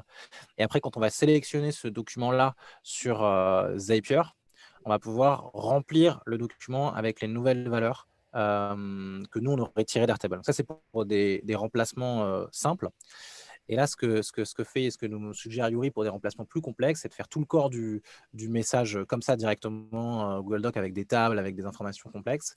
Et en fait, si on connaît un petit peu de HTML, là, on va pouvoir télécharger en fait la version HTML du système. Et C'est un si peu on invisible, veut, mais si tu arrives un peu à lire le HTML, ça. ouais, là, en gros, cette table-là, tu vas pouvoir préconfigurer le code HTML de cette table-là dans Airtable avec des champs de type rollup, par exemple, qui permettent d'agréger plusieurs champs et donc de précoder juste cette bloc-là dans Airtable. Et ensuite, dans Zapier, tu vas passer cette information-là au moment de la génération du nouveau document dans ton intégration Google Doc. Ce bout de HTML-là, tu vas l'intégrer dans Zapier. Ça, c'est une façon de faire. Et après, il y a d'autres outils qui sont vrais. Donc ça, c'est pas mal parce que ça coûte pas très cher et ça a le format Google Doc qui est intéressant pour stocker dans des dossiers partagés. Mais si tu veux stocker et faire des Word, par exemple, il y a des avocats qui travaillent beaucoup sur des contrats. Tu vas vouloir utiliser des choses plutôt comme DocuPilot, qui sont des logiciels de programmation de low-code, no-code de contrats. Word, où là, tu vas pouvoir vraiment définir dans un document comme ça des variables avec une interface où tu vas pouvoir valider tes variables, valider le document, définir des boucles, définir différents. Voilà, ça, c'est toutes les zones à trous. Elles sont marquées comme ça. Et là, là, Google Doc est pas vraiment fait pour ça. C'est un peu des hacks qui traînent sur Internet et qui marchent très bien. Là, c'est vraiment un outil dédié à ça, qui par contre ne va pas sortir du Google Doc, mais va sortir soit des Word, soit des PDF directement. Ça, c'est sur la partie génération de documents et tout ça. Et pour des factures, vous utilisez quoi? Vous avez Pareil, parce OK, parce que les factures, il y a aussi d'autres systèmes qui sont des systèmes type QuickBooks. Donc ouais. QuickBooks, c'est vraiment un logiciel de facturation que tu peux, donc professionnel avec tout Ouais, le de ouf. système que ça va Moi, je ne l'ai avec. pas utilisé parce que comme on a un système très, très, très particulier qui se map, qui a un peu un rôle de plaque tournante entre les free et les clients, je ne l'ai pas utilisé parce que QuickBooks, c'est plus pour faire tourner sa boîte quand Ouais, tu c'est vrai. vois et que tu as des clients. Nous, comme on a un peu un rôle de plateforme, on a un rôle d'intermédiaire. Nos factures sont un peu particulières, donc ça ne m'intéressait pas de bosser avec QuickBooks. Et je préférais rester sur un mode full où j'ai vraiment complètement la main, en fait, si tu veux, sur ce que j'ai envie de foutre dessus et comment est-ce que j'ai envie de le gérer. Moi, je me méfie un petit peu des solutions qui sont trop clés en main parce que, inévitablement, pour être plus simple que les autres, elles ferment un peu des portes, je trouve. Mais après, c'est en fonction du besoin de chacun, c'est sûr. Je vais répondre du coup à la deuxième question. Est-ce que du coup, il y a des trucs où je me suis dit direct c'est obligatoire que ce soit du data spécifique? Oui, évidemment, l'authentification, ça ne se fait pas avec Airtable. En fait, Airtable ne peut pas non plus se substituer complètement à une base de données à un moment donné parce que il y a ce côté. Déjà, en fait, il pourrait, c'est-à-dire que ce qui est trop cool, c'est qu'avec Airtable, je ne sais pas si tu avais remarqué, Mika, à mon avis, tu dois le savoir, mais tu sais, après derrière, tu peux accéder à ta propre API Airtable dans laquelle tu peux taper. Mais après, j'ai demandé, moi justement, à un moment donné, je suis allé voir les gars, je leur ai dit, mais les mecs, vas-y, vous voulez pas toutes les autres features, on les fait sur Airtable et tout. Sauf qu'en fait, Airtable, il met une limite en fait sur le nombre de calls API que tu peux faire, ce qui fait que du coup, c'est pas assez performant pour avoir une grosse plateforme sur laquelle tu as plein de monde en même temps qui font plein de calls API de ouf. Donc, du coup, tu as une limite qui est un peu rédhibitoire. C'est un peu dommage. Alors, franchement, si les mecs, ils enlevaient cette limite, chaud pour le faire. Ouais, alors en fait, ça, c'est parce que c'est par exemple, typiquement, il y a un truc que tu peux pas faire avec Airtable, c'est si tu fais un chat. Si tu fais un système de chat, tu as mentionné que tu avais un Slack. Tu peux pas stopper tous les messages et tout. Voilà, c'est pas du tout fait pour ça, parce qu'il y a deux limites très fortes à connaître dans Airtable, c'est 50 000 records, 50 000 lignes par base. Alors que normalement, une base de données relationnelle, c'est des millions, quoi. Et cette API qui effectivement a une limite qui a 5 requêtes par seconde par base. Ça, c'est contournable si tu as des devs, si c'est en vue. Si c'est de la donnée que tu veux montrer à des gens, de la donnée statique, ça va parce que tu peux faire ce qui s'appelle un cache. Tu peux faire un système qui précharge toutes les demi-heures la donnée de Airtable et ensuite la met à disposition à des millions de personnes hyper rapidement. Et tu te mets déjà dans un environnement de contraintes. Et là, on est dans un truc hyper évolué. Mais nous, on l'a déjà fait effectivement certaines missions en utilisant Airtable en fait comme content management system pour toutes les parties qui ne sont pas dynamiques avec du flux. En fait, tu vas l'utiliser comme la partie de ta base de données qui gère tout le front ou tous les éléments qui doivent être montrés directement au client et pas les parties dynamiques, genre le chat qui va générer 200 000 messages pour lesquels tu vas avoir une base de données dédiée. Mais ça, c'est des approches. Ça c'est plus utiliser Airtable comme un outil de développement. C'est un peu plus un peu plus énervé déjà. Ouais, c'est un peu plus compliqué. Je réponds un peu à la question de pourquoi est-ce que, alors qu'on monte des fonctionnalités en no-code, on les passe après derrière en code alors que c'est stable. Tout simplement parce qu'il y a quand même des limites. C'est-à-dire que là, j'ai dit, je donne un exemple très con, mais là, nous, on utilise Typeform pour les formulaires de devis. Tout simplement parce que c'est plus simple, ça permet d'itérer dans toute cette même logique-là. Mais mine de rien, quand le mec, on lui demande de remplir le Typeform, le free, et on lui dit, vas-y, c'est quoi ton adresse mail? Tu as histoire de rematcher avec son entité de facturation là-dedans, parce que une fois que le gars il passe sur Typeform, il n'y a pas sa session ouverte comme c'est le cas sur la plateforme. Donc du coup, tu perds un petit peu en continuité, même si bon, tu es malin, tu fais en sorte que tout ait l'air un peu machin, tu branles les trucs pour que l'utilisateur qui n'a pas un œil aguerri, il s'en rende pas compte. Mais ça crée un petit peu ça nuit un petit peu à la fluidité que tu as envie de faire transparaître. Ça, c'est rigolo. Parce que ça, il y a des donc ça, après, voilà, il y a des moyens de contourner ça. Donc, typiquement, quand tu es login sur ta plateforme, là, tu dis que la personne doit re-rentrer un peu son email à un endroit. Vous l'avez pré-rempli quand même? L'email est pré-rempli quand tu es logué? Ouais, en fait, on le redemande parce que après, oui, tu peux gérer ça avec les hidden fields, c'est ça. Il y a pas mal du gars, etc. Mais au bout d'un moment, quand même, ça devient un jeu d'équilibriste. Ça devient un peu un jeu d'équilibriste où si tu bâtis tout comme ça, déjà à maintenir, c'est un enfer parce que voilà. Et puis aussi, il y a quand même il y a énormément d'avantages pour faire. Enfin, tu peux faire un tas de trucs, mais à un moment donné, c'est quand même pas des solutions propriétaires. Donc, la question de sur quoi tu capitalises dans ta boîte en termes de système tech se pose.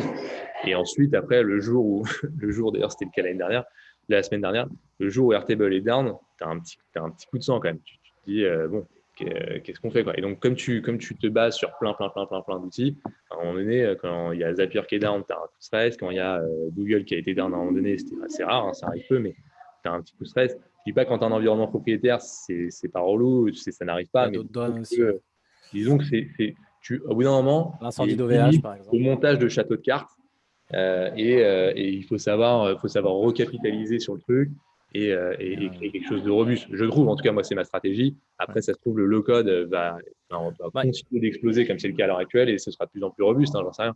Mais en tout cas, à l'heure actuelle, dans l'état de l'art des choses, c'est les choix que moi j'ai préféré faire. En tout cas. Ouais. Mais voilà, donc ça c'est aussi parce que tu as un contexte, toi tu es une startup, c'est plus une scale-up, hein, vous êtes plus au stade de startup, vous avez déjà le product market fit, vous avez déjà levé des fonds, vous avez déjà du biz qui tourne depuis plusieurs années et vous avez une plateforme avec des développeurs qui sont payés pour le faire.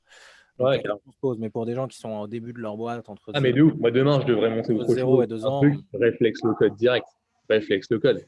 Et et con si tu démarres pas en low code. Franchement, c'est un peu violent à dire comme ça, mais franchement, les mecs qui arrivent avec vas-y, j'ai pris un designer, je lui ai fait faire 40 maquettes, maintenant je cherche un CTO. Est-ce que tu n'es pas passé par la case low code avant, quoi? ouais. Il y a une question sur le paiement. Donc ça, c'est une feature pour Yuri, c'est pas mal en virement, hein, les paiements, parce que toi, tu vends plutôt Ouais, ouais. à des grands comptes. Donc, il n'y a pas trop de besoin d'avoir une solution no-code de paiement. Mais c'est un sujet qui revient souvent sur des gens qui veulent, tu es sur une banque, tu veux récupérer le paiement et que ça se mette à jour automatiquement dans ton dashboard par rapport à ta mission et tout. Et ça, c'est un champ. Voilà, je sais que Conto vient d'embaucher quelqu'un qu'on va avoir dans prochaine session du podcast qui s'appelle Shubham pour être leur lead no-code engineer. Donc, c'est lui qui va concevoir toutes les intégrations Zapier de Conto, donc qui est néobanque, hein, pour que les gens puissent créer ce genre de système à partir de leur finance. Il y a peut-être d'autres néobanques qui ont des intégrations. Il y a Stripe qui a des systèmes de paiement intégrés. On peut générer des codes de paiement et ensuite les envoyer dans des emails via Zapier ou des choses comme ça. Est-ce que toi, c'est des choses que comment vous gérez les Alors choses? moi, le paiement, c'est un petit peu mon talon d'Achille, hein, mais je vais répondre à la question parce qu'ici, on est là pour être 100% transparent, 100% net. Moi, le paiement, je le gère avec la BNP. Et ce qui veut dire que ce qui veut dire que c'est encore vachement à la mano. Ah, mais Après, ça, moi, c'est la majorité des gens. j'ai utilisé Airtable pour me faire gagner un max de temps parce que la BNP, ils ont un truc. Tu sais, quand tu es une boîte où tu as 200 salariés, à la fin du mois, tu peux pas te taper virement par virement. Tu vois, c'est impossible. Donc, du coup, ce que font ces grosses boîtes-là pour payer des gens, c'est qu'ils ont des fichiers Excel avec des colonnes un peu mappées, machin, qui balancent dans leur compte BNP pour payer 200 personnes en même temps.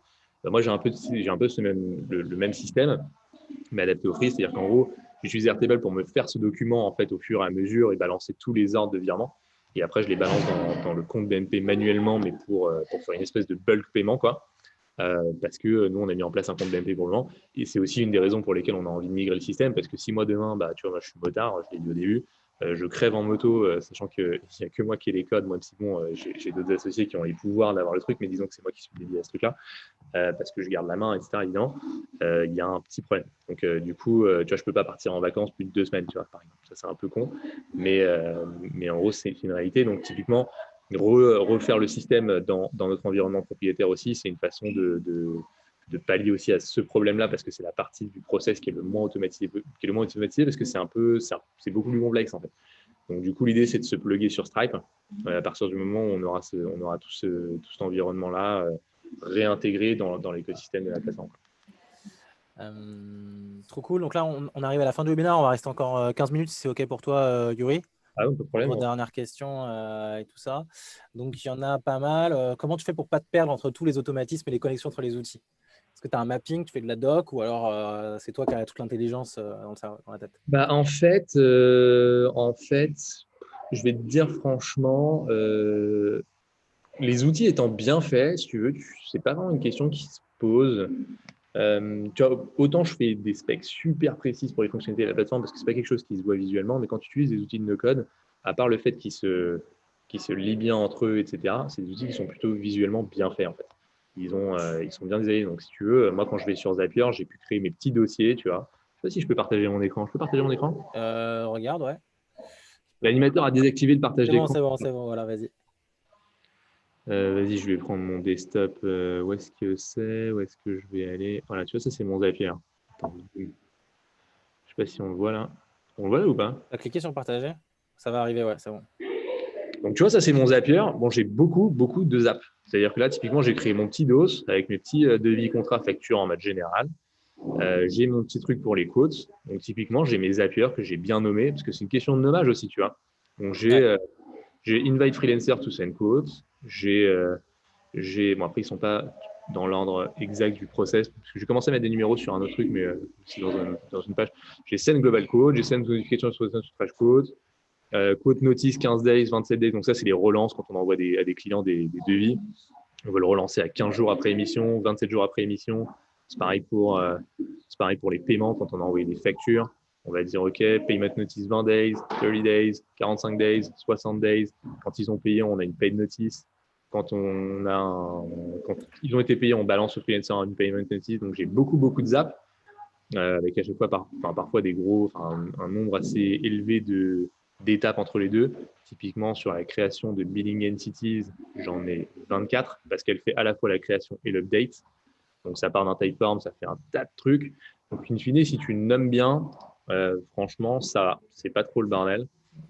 Et puis après, derrière, il te suffit de regarder ton tableau Airtable, connaître tes colonnes, les avoir bien nommées. Sur Airtable, en plus, tu peux mettre par colonne des petites pastilles d'informations avec lesquelles tu détailles un peu à quoi ça sert, etc. L'idée, c'est pas de se taper une grosse doc en plus, tu aurais à entretenir à côté, quoi. Moi, personnellement, j'ai pas opté pour pour ce truc-là. Après, c'est vrai que pour des gens qui l'ont pas fait, en même temps que toi, du coup, ce système-là, faut un petit peu les former. Mais normalement, si ton process il est assez logique, bah, c'est un peu dans la continuité de l'UX de ces outils-là. En fait, ça finit par être manipulable assez facilement, quoi. Ouais, donc nous, on a eu le sujet pas mal. Donc normalement, effectivement, ça, c'est le flow de l'outil et les parcours utilisateurs de l'outil font foi. Donc c'est-à-dire que tu prends le rôle d'un utilisateur qui parcourt ton système. Normalement, bah, il a le parcours numéro 1 qui va être inscription et génération du premier devis, par exemple. Il y a le parcours numéro 2 et le parcours numéro 3. Et chacun commence par des formulaires et ensuite arrive dans Airtable à différentes vues. Si tu veux être très psycho, moi, comme je suis le psycho du groupe, évidemment, puisque je suis le CTO, eh ben, je marque chaque process a un numéro et chaque étape du process a une lettre. Donc, en fait, quand je fais des schémas d'architecture au début avec les étapes, j'appelle le process 1 et ensuite toutes les vues dans Airtable qui vont correspondre à ça vont s'appeler 1A, 1B, 1C, 1D et les apps en question vont s'appeler 1E, 1F, 1 machin comme ça. Donc, comme ça, tu peux t'y retrouver si tu le souhaites. Après ça, le transmettre à des gens qui ne sont pas aussi tech ou psycho, c'est un peu compliqué. On a eu des histoires de projets complexes qui ont un peu explosé à cause de ça parce qu'il y avait trop de variables, il y avait trop de types de contrats différents, il y avait une cinquantaine de types de contrats différents à automatiser. Et en gros, à moins d'être vraiment Les bases de mort, faut éviter de trop regrouper dans trop le même objet. ouais, voilà. Mais donc, même on avait fait 50 vues différentes avec des noms, des numéros et des trucs. Quand même, la complexité était telle qu'il fallait des trucs plus rigides. En fait, il fallait vraiment des formulaires pour chaque partie. Et ça, c'est un truc que je n'ai pas mentionné, mais tu connais Mini Extensions ou pas? Non. Ok, Mini Extensions, c'est assez sympa. Ça permet de résoudre pas mal de trucs de limites que tu peux trouver sur Airtable. Ça permet de faire des formulaires, par exemple, en édition. Sur Airtable, tu n'as que des formulaires en création. En fait, avec Mini Extensions, tu peux faire des formulaires avec des hidden fields directement connectés. Tu peux faire des formulaires qui mettent à jour des link records de Airtable. Tu peux faire des formulaires qui permettent d'éditer des records de Airtable. Quand tu vas dessus, tu récupères ce qui avait déjà peuplé dans Airtable. Ouais. Et le Ah, formulaire déjà cool. pré-rempli, c'est un formulaire d'édition, quoi. Donc ça, c'est un truc vraiment, c'est du génie absolu. Donc il se connecte à l'API d'Airtable derrière. Donc bon, je ne connais pas la performance quand tu as des milliers de personnes qui se connectent, mais Ouais. il gère vraiment pas mal ça. Et ça permet, on a vu des projets où c'était bloqué avec Airtable, on a rajouté Mini Extensions et là, tout le projet se faisait en full no-code sans aucun problème. Donc ça, c'est une bonne arme à connaître. Le setup est un peu compliqué, donc on rajoutera une vidéo dans notre e-learning pour ça. Ouais. C'est un setup un Ça, poil c'est ouf. Moi, compliqué. j'adore ce genre de truc parce que, en fait, c'est le genre c'est le genre de discipline, en fait, où à un moment donné, il y a un gars qui a sorti un petit truc qui t'enlève, en fait, qui change vraiment, mais un rien, Ouais, quoi. En fait, ouais, d'un coup, ça t'ouvre des c'est ça. perspectives d'automation, ça qui sont, c'est à la limite Ah jouissif, en fait. bah, on est dans les premières années. C'est sûr que dans 2 ans, on aura la même discussion. On sera là, ah, mais pourquoi on avait fait ça comme ça? Dis donc, tu te rends C'est ça qui est compte? un peu chiant, par contre. Ouais. Tu veux construire un truc qui existe déjà, c'est un peu relou parce que ça rentre un peu en collision avec le ah ouais, non, j'ai envie de le faire, j'ai envie que ça roule tout seul. Et, mais effectivement, c'est vraiment un gros kiff quand tu as des mecs qui se penchent sur le sujet. Surtout qu'en plus, c'est le genre de discipline où tu as beaucoup de mecs très actifs qui s'expriment énormément sur les forums, machin, et qui se partagent des tips. Donc, il y a vraiment une grosse marge de progression quand on s'y met parce que tout le monde Ouais. partage ses expériences, en fait. Ouais, c'est un skill à développer. C'est pas du tout un truc là maintenant tout de suite, quoi. C'est un skill. Là, tu as une question sur combien ça coûte en général les frais des outils machin. Franchement, c'est ridicule. Moi, j'ai pris un accès Airtable qui me coûte 23 dollars par mois. J'ai pris un accès Zapier qui me coûte 50 dollars par mois. J'ai Après, moi, je suis sur G Suite, donc tout ce qui est Gmail machin.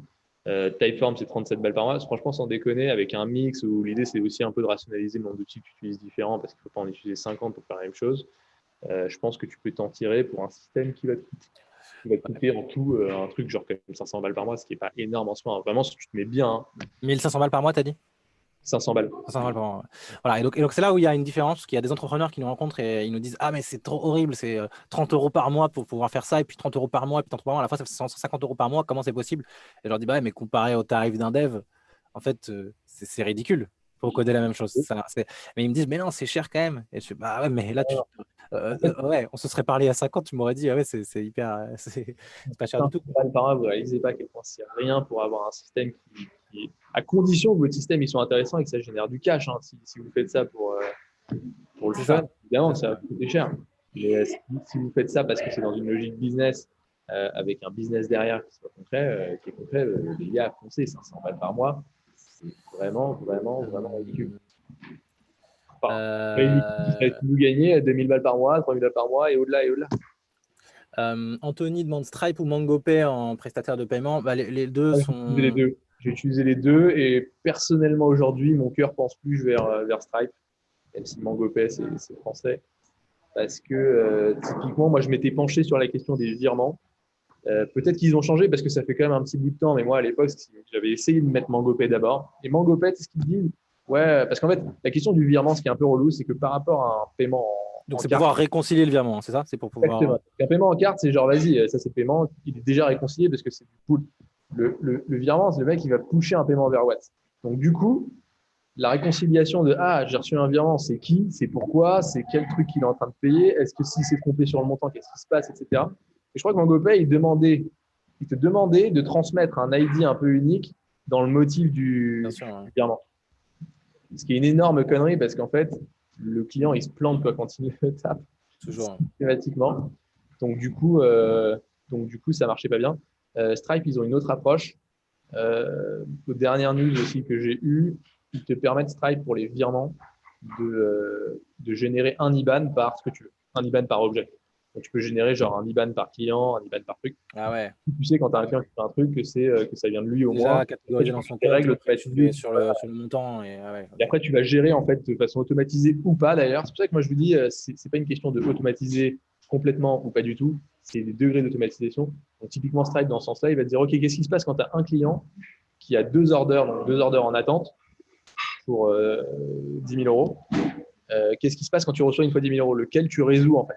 Donc après, tu peux dire soit je vais faire la résolution manuellement, soit je mets une règle où je dis bah, tu vas prendre quoi qu'il arrive le plus ancien, soit voilà. Donc du coup, tu peux commencer à mettre des règles justement là-dessus.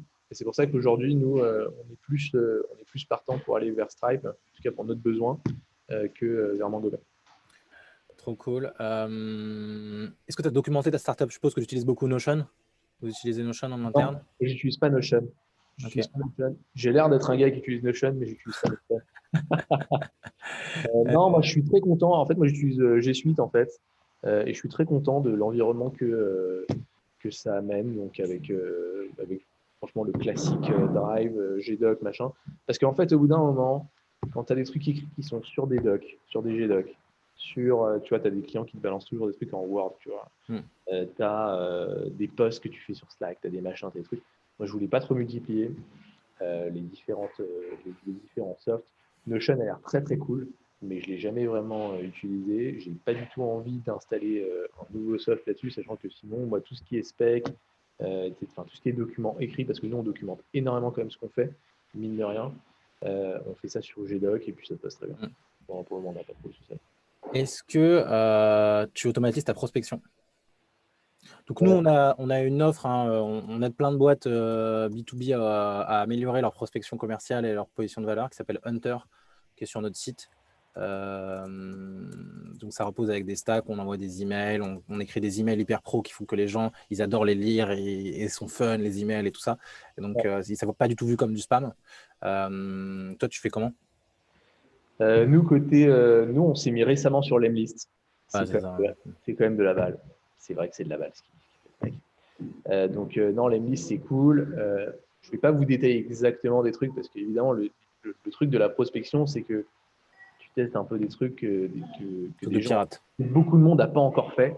Hmm. Et évidemment, ce qui se passe, en fait, c'est un peu des vagues, quoi. C'est genre aujourd'hui, typiquement, quand tu reçois un mail qui te dit bonjour, et ton prénom en majuscule, tu sais, bonjour, machin, j'ai vu que nous étions sur LinkedIn. Là, tu sais que c'est un peu des prospects. Donc, l'idée, c'est qu'à chaque fois, quand tu as les derniers trucs qui sortent sur comment est-ce que tu fais en sorte que ça ait l'air super authentique sans que tu fasses ça à la mano, quoi. Voilà. Donc, nous, on le fait. Je ne vais pas vous dire exactement ce qu'on fait, mais on le fait. On utilise des outils que vous connaissez et que les mecs de Start the Fuck Up vont vous détailler beaucoup mieux que moi. Mais on le fait et dernièrement, on a trouvé deux, trois trucs qui sont assez marrants. Mais pour vous résumer tout ça, c'est cherchez pas forcément des techniques, cherchez à avoir cet esprit un peu chafouin, quoi, de prenez-vous pour le mec plus risé que les autres et à un moment donné, vous ferez un truc plus risé que les autres. Et ça, et vous allez trouver quelque chose. Et quand vous l'aurez trouvé, comme moi, je pense que vous en parlerez pas trop. Parce Ouais. que si tout le monde le fait, si tout le monde C'est fait le fait, c'est une phrase d'Elon Musk, hein. Il a dit le meilleur marketeur de la Silicon Valley fait tout ce que vous pouvez pas trouver en ligne. non, mais en fait, tu peux le trouver en ligne, mais si tu arrives 6 mois après et que tu fais partie de la vague de trucs qui le font en même temps, bah, ça a moins d'impact, évidemment. Ouais, c'est un truc, il faut Euh, vraiment être dedans à la pointe de comment le faire un bien, côté comment être en chercher, avance. Et c'est tester, pas que les outils, c'est ouais. pas mal d'écriture et de finesse Ouais, psychologique, hein, moi je trouve. tester des trucs que d'autres mecs font pas forcément. Et vous dites pas, ouais, s'il y a personne d'autre qui le fait, c'est que c'est là, justement, c'est peut-être une super opportunité, quoi. Tester des trucs, franchement, allez-y un peu dans T'as, cet esprit. t'as- t'as combien de free sur la plateforme et il y a des questions sur le matching avec les projets, comment tu Ouais. fais Alors pour les ça, bon, matcher? c'est un petit peu hors scope de tout ce qui est low code, no code, parce que ça, pour le coup, on le fait vraiment avec la plateforme. Nous, on est sur une communauté aujourd'hui qui recense près de 700 free, enfin 700 comptes en fait. C'est-à-dire que nous, justement, le truc, c'est qu'on va avoir à la fois des free, à la fois on va adresser des collectifs et des studios de freelance, donc des mecs qui sont 2, 3, etc. à l'intérieur. Donc, en nombre de comptes freelance, parce qu'à un moment donné, il faut savoir rationaliser aussi, on est à près de 700 comptes. On est à 693, en tout cas. En tout cas, c'est comme ça que c'était il y a 2 jours. On a un peu plus maintenant. Enfin, je ne sais pas, je regarde. Donc, du coup, en nombre de free, on est à ce niveau-là. On gagne à peu près on gagne une vingtaine de free par mois, sachant que nous, on est sur un système de candidature. Et candidature, typiquement, on les review à la mano. Ce n'est pas une question d'automation ou quoi que ce soit, c'est une question que ça, c'est un truc.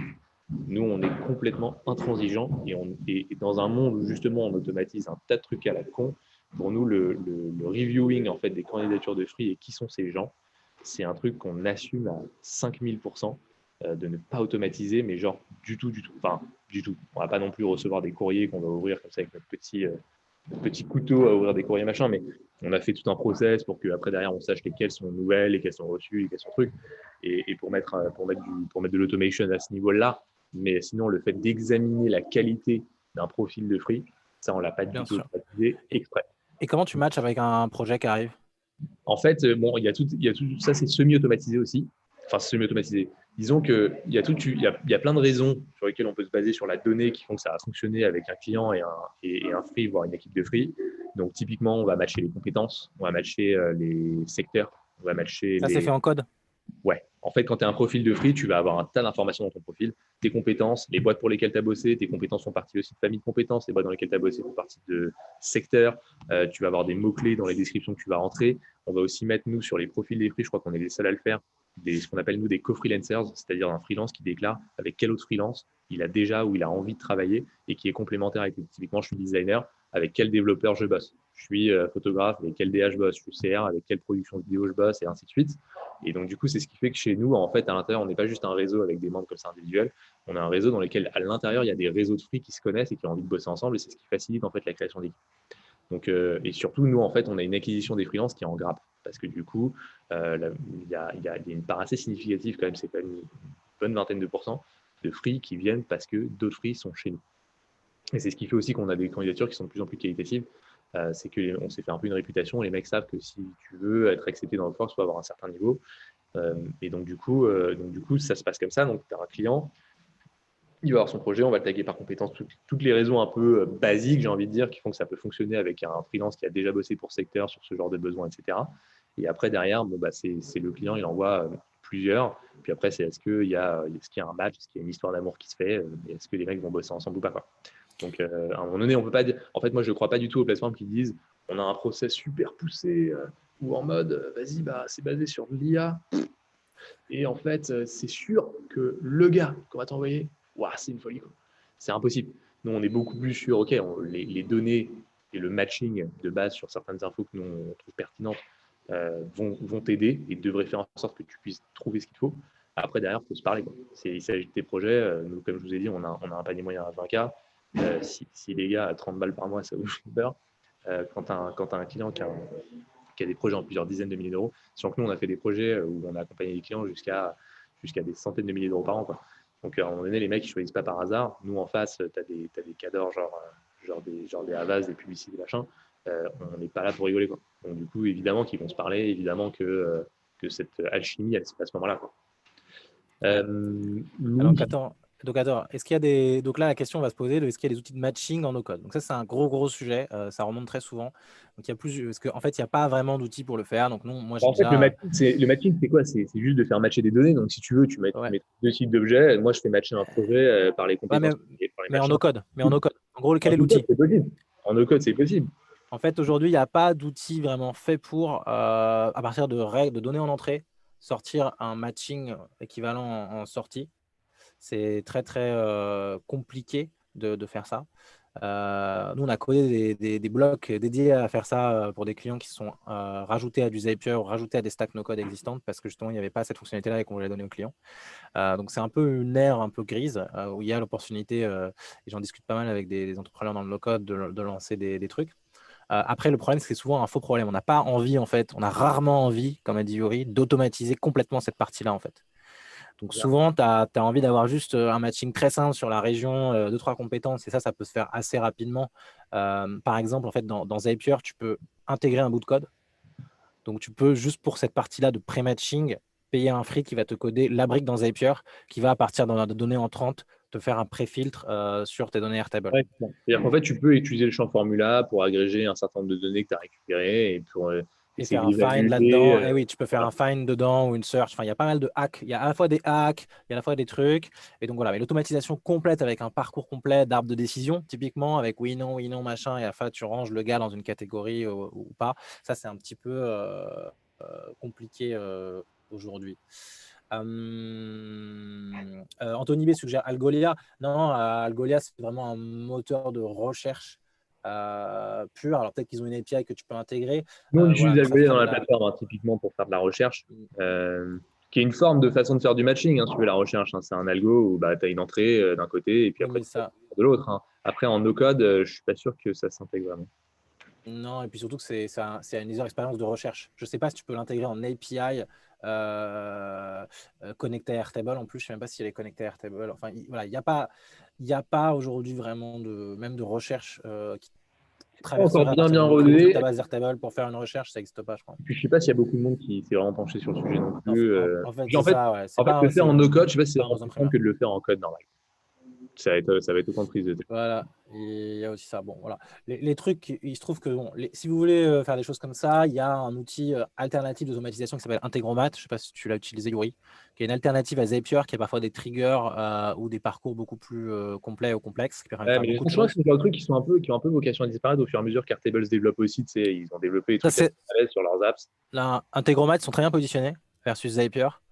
Parce que les gens qui les utilisent, c'est pour des scénarios avec 25 étapes, justement avec des filtres, des ifs dans tous les sens, des redirections, des arbres, des machins.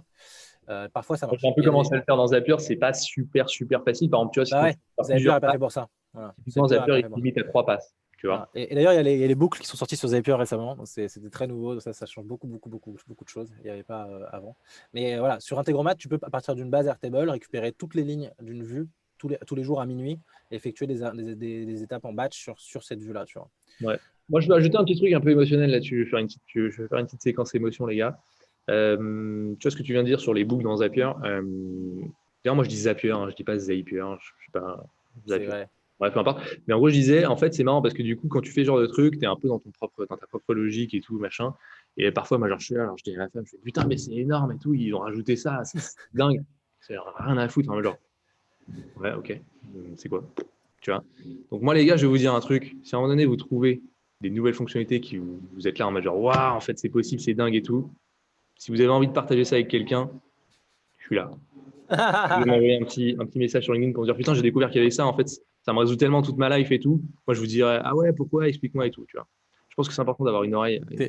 T'es pas sur notre Slack, Yuri? On va t'inviter sur notre Slack. D'abord, On a un petit canal Tools où on partage justement tout ça balance-moi sur le Slack. pour se tenir au courant. Mais sinon, il y a un Slack dédié pour ça. Voilà, nous, on n'a pas vocation à l'héberger. Il y a le Slack No Code France où je pense il y a toutes les news là-dessus qui doivent être postées un peu tout le temps. Mais allez-y, moi je trouve un ça Slack. cool de pouvoir partager sa joie là-dessus. Ouais. Je vois qu'il y a une question qui est hyper intéressante de Louis sur Excel, Google Sheets, qui reste malgré tout un outil important pour les équipes finance. Oui, j'ai mis en place un truc, c'est le truc dont je parlais un petit peu au début.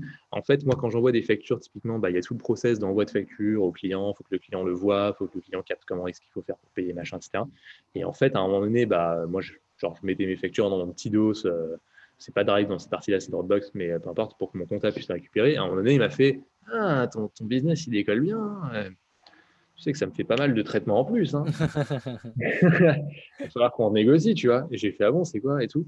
Et il me fait tu sais, à chaque fois, il faut la prendre, il faut la mettre dans notre logiciel, il faut capter les montants, il faut que ça nous sorte le tableau des opérations, que ça mette dans les bons comptes et tout.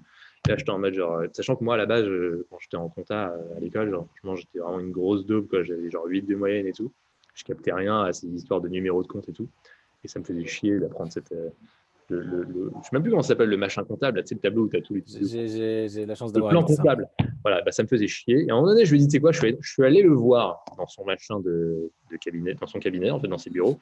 Je lui ai dit, vas-y, montre-moi ce que tu fais avec une facture, vraiment. Toi. Et il montre tout un tas de trucs et tout. Je fais, ah ouais, putain, c'est du temps par facture. Et à la fin, l'idée, c'était de lui sortir un tableau. Donc, du coup, oui, j'ai fait une intégration de ouf où, en gros, quand j'envoie une facture, ça récupère toutes les infos, puisque de toute façon, les infos qui sont sur la facture viennent d'Airtable. Donc, et ça append des lignes, des rows, en fait, dans un Google Sheet que une fois par mois, mon cabinet comptable vient choper pour le balancer, pour faire un petit extrait, un petit extract à chaque fois tous les mois et aller le balancer dans leur logiciel comptable. Leur logiciel comptable qui, eux, évidemment, n'est absolument pas intégré dans un Zapier, machin, parce que c'est des trucs de merde faits par des gens qui ont raisonné vachement soft, pas du tout dans le cloud.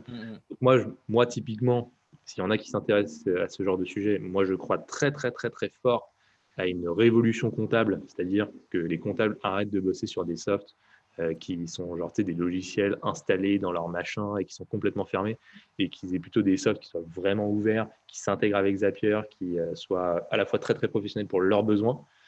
Parce qu'en fait, j'ai l'impression que soit tu as des softs qui sont super complexes, qui sont nazes, pas du tout ouverts dans le cloud pour les cabinets, soit tu as des softs qui sont plus clés en main et ouverts, mais qui sont faits pour que justement les gens se passent d'un comptable. Et en fait, le truc un peu entre les deux qui te permet d'avoir ton comptable qui est dessus et toi, tu lui balances des trucs via du. Et en fait, lui, il ne fait plus que orchestrer tout ça. Et même limite, si mon comptable m'avait dit j'ai un soft qui s'intègre, tu connais pas Zapier, mec, franchement, ça m'aurait fait kiffer. Et pas encore aujourd'hui. Ce que dit Michael Encher, il dit qu'il y a Penny Lane que je suis en train de projeter là, qui apparemment est Ouais, positionné je un petit regarde peu en même temps là-dessus. que tu montres. Mais tu vois, ça, c'est un vrai truc. Moi, je kifferais. Moi, j'ai dit à mon comptable, parce qu'en plus, il est jeune, mais tu sais, il est comptable, donc il a un peu un côté un peu à l'ancienne, quoi. Donc, du coup, je lui ai dit, gros, forme-toi à Zapier, trouve un soft ou fais un soft, j'en sais rien, qui s'intègre dans le cloud. Et en fait, toi, tu fais plus ta thune sur la gestion naze manuelle que tu offres. Fais ta thune en faisant de l'intégration de ce genre de système dans des boîtes. En mode, c'est toi qui maîtrise Zapier et tout machin. Il m'a fait ah ouais, machin et tout. Mais il n'a jamais fait. Mais C'est des énormes sujets, il y a pas mal de trucs là-dessus. On a coaché des il y en a startups comme qui sont celle-là aussi. comptables ici et que vous avez envie de vous lancer sur un bête de projet, faites ça, les gars. Franchement, je suis client demain.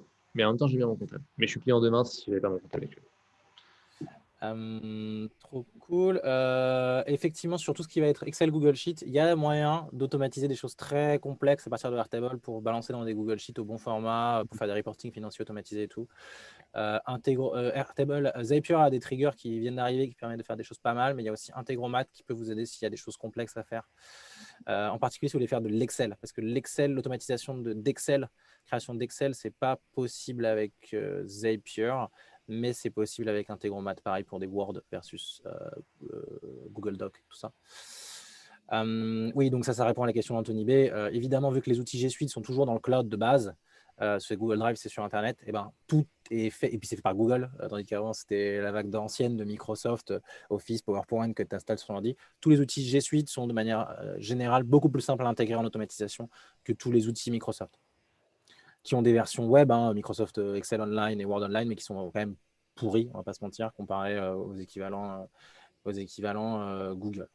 Je suis content que tu le dises parce que justement, je me posais la question de savoir s'ils avaient un peu rattrapé leur retard là-dessus. Alors, ils ont rattrapé, mais c'est vrai que quand tu vois aujourd'hui, honnêtement, Google, en fait, on s'en rend pas compte, mais sur Google Slides, Google Doc et Google Spreadsheet, le niveau d'UX qu'ils ont atteint par rapport à ce qui est possible de faire. Ok, les mecs qui font de la finance de marché, ils diront que Excel, c'est toujours mieux parce que tu peux faire les automatisations du VBA, des trucs. Mais pour 90% du marché, c'est des œuvres d'art, les trucs.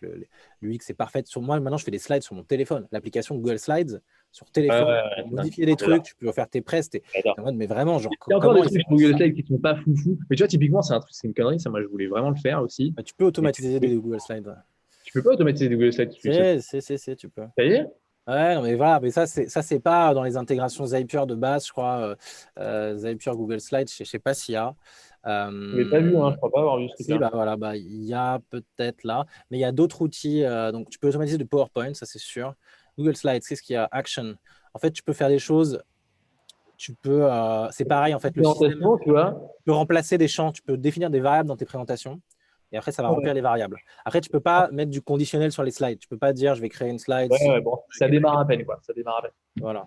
Mais ouais, tu peux pas encore aller très loin. Après, sur l'automatisation de génération de graphiques ou d'images, genre Canva automatisé, il y a Bannerbeer qui permet de faire ça. Si tu veux générer 150 images de posts réseaux sociaux différentes pour tes campagnes de publicité via Airtable, tu peux faire comme ça.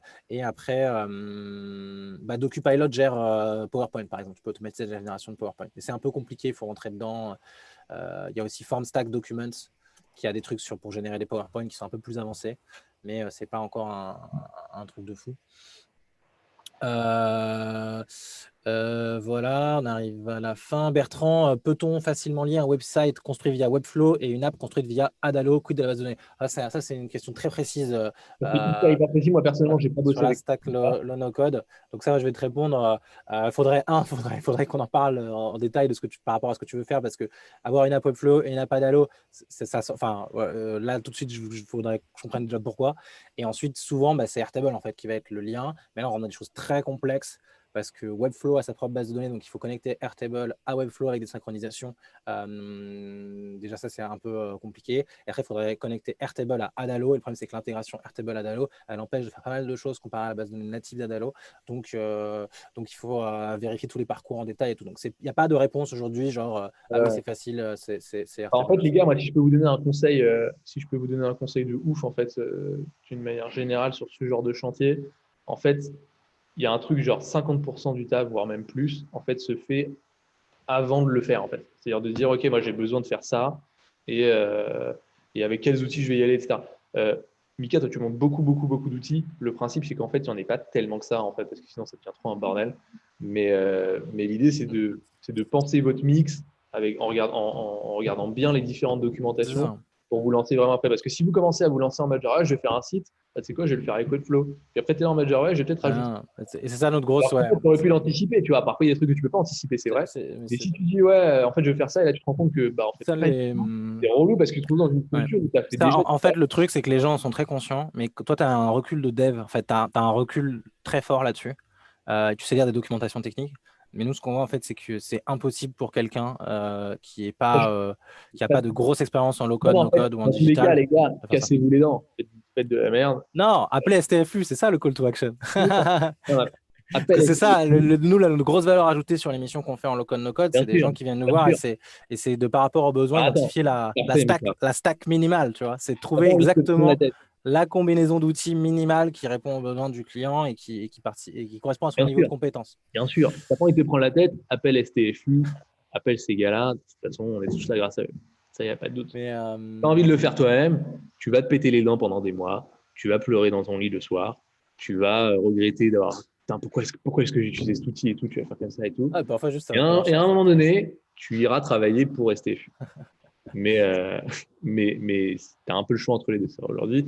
Après, c'est genre de truc, ça se fait pas trop à la légère, quoi. C'est genre, faut un peu regarder le bordel.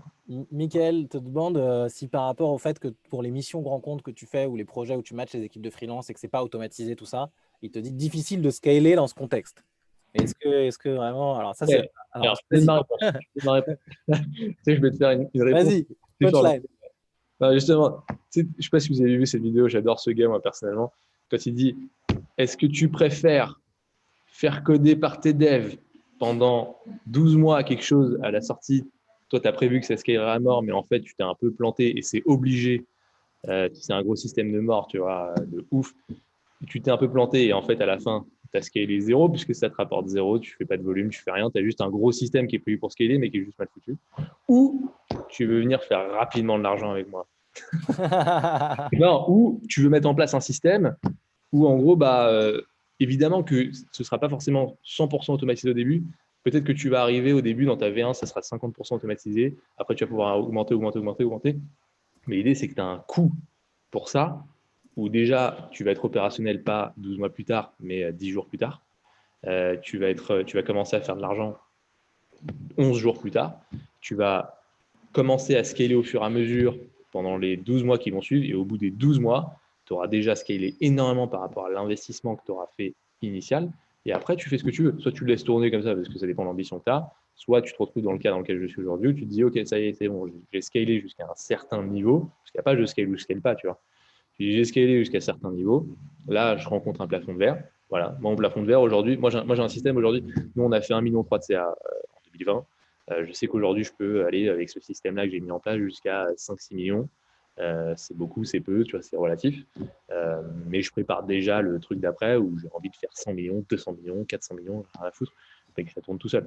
Mais je pense qu'y aller sur cette démarche-là, c'est de toute façon utile pour le coût initial que tu as à mettre dedans, même si tu prends Start the Fuck Up par exemple, qui vont te coûter un petit billet parce que ces mecs-là, ils sont smart, ils ne coûtent pas zéro, tu vois. Même avec eux, c'est quand même rentable que de prendre des développeurs, que toi, tu vas devoir gérer, parce qu'après, il y a l'humain. Le développeur, il est super sympa. Moi, j'adore les gars qui bossent avec moi dans l'équipe technique, mais ils ont un ensemble de besoins. Il faut que tu leur fournisses le bureau, il faut que tu leur fournisses un ordi qui soit bien, il faut que tu prennes ton GitHub, il faut que tu prennes Heroku, il faut que tu prennes tout le bordel qu'il y a autour. À un moment donné, ils vont vouloir faire du full remote, ils vont vouloir se barrer dans les Galapagos, ils vont dire, t'inquiète pas, ça va être passer malgré le décalage horaire. Donc, tu as tout un bordel à gérer autour de ça, tu vois.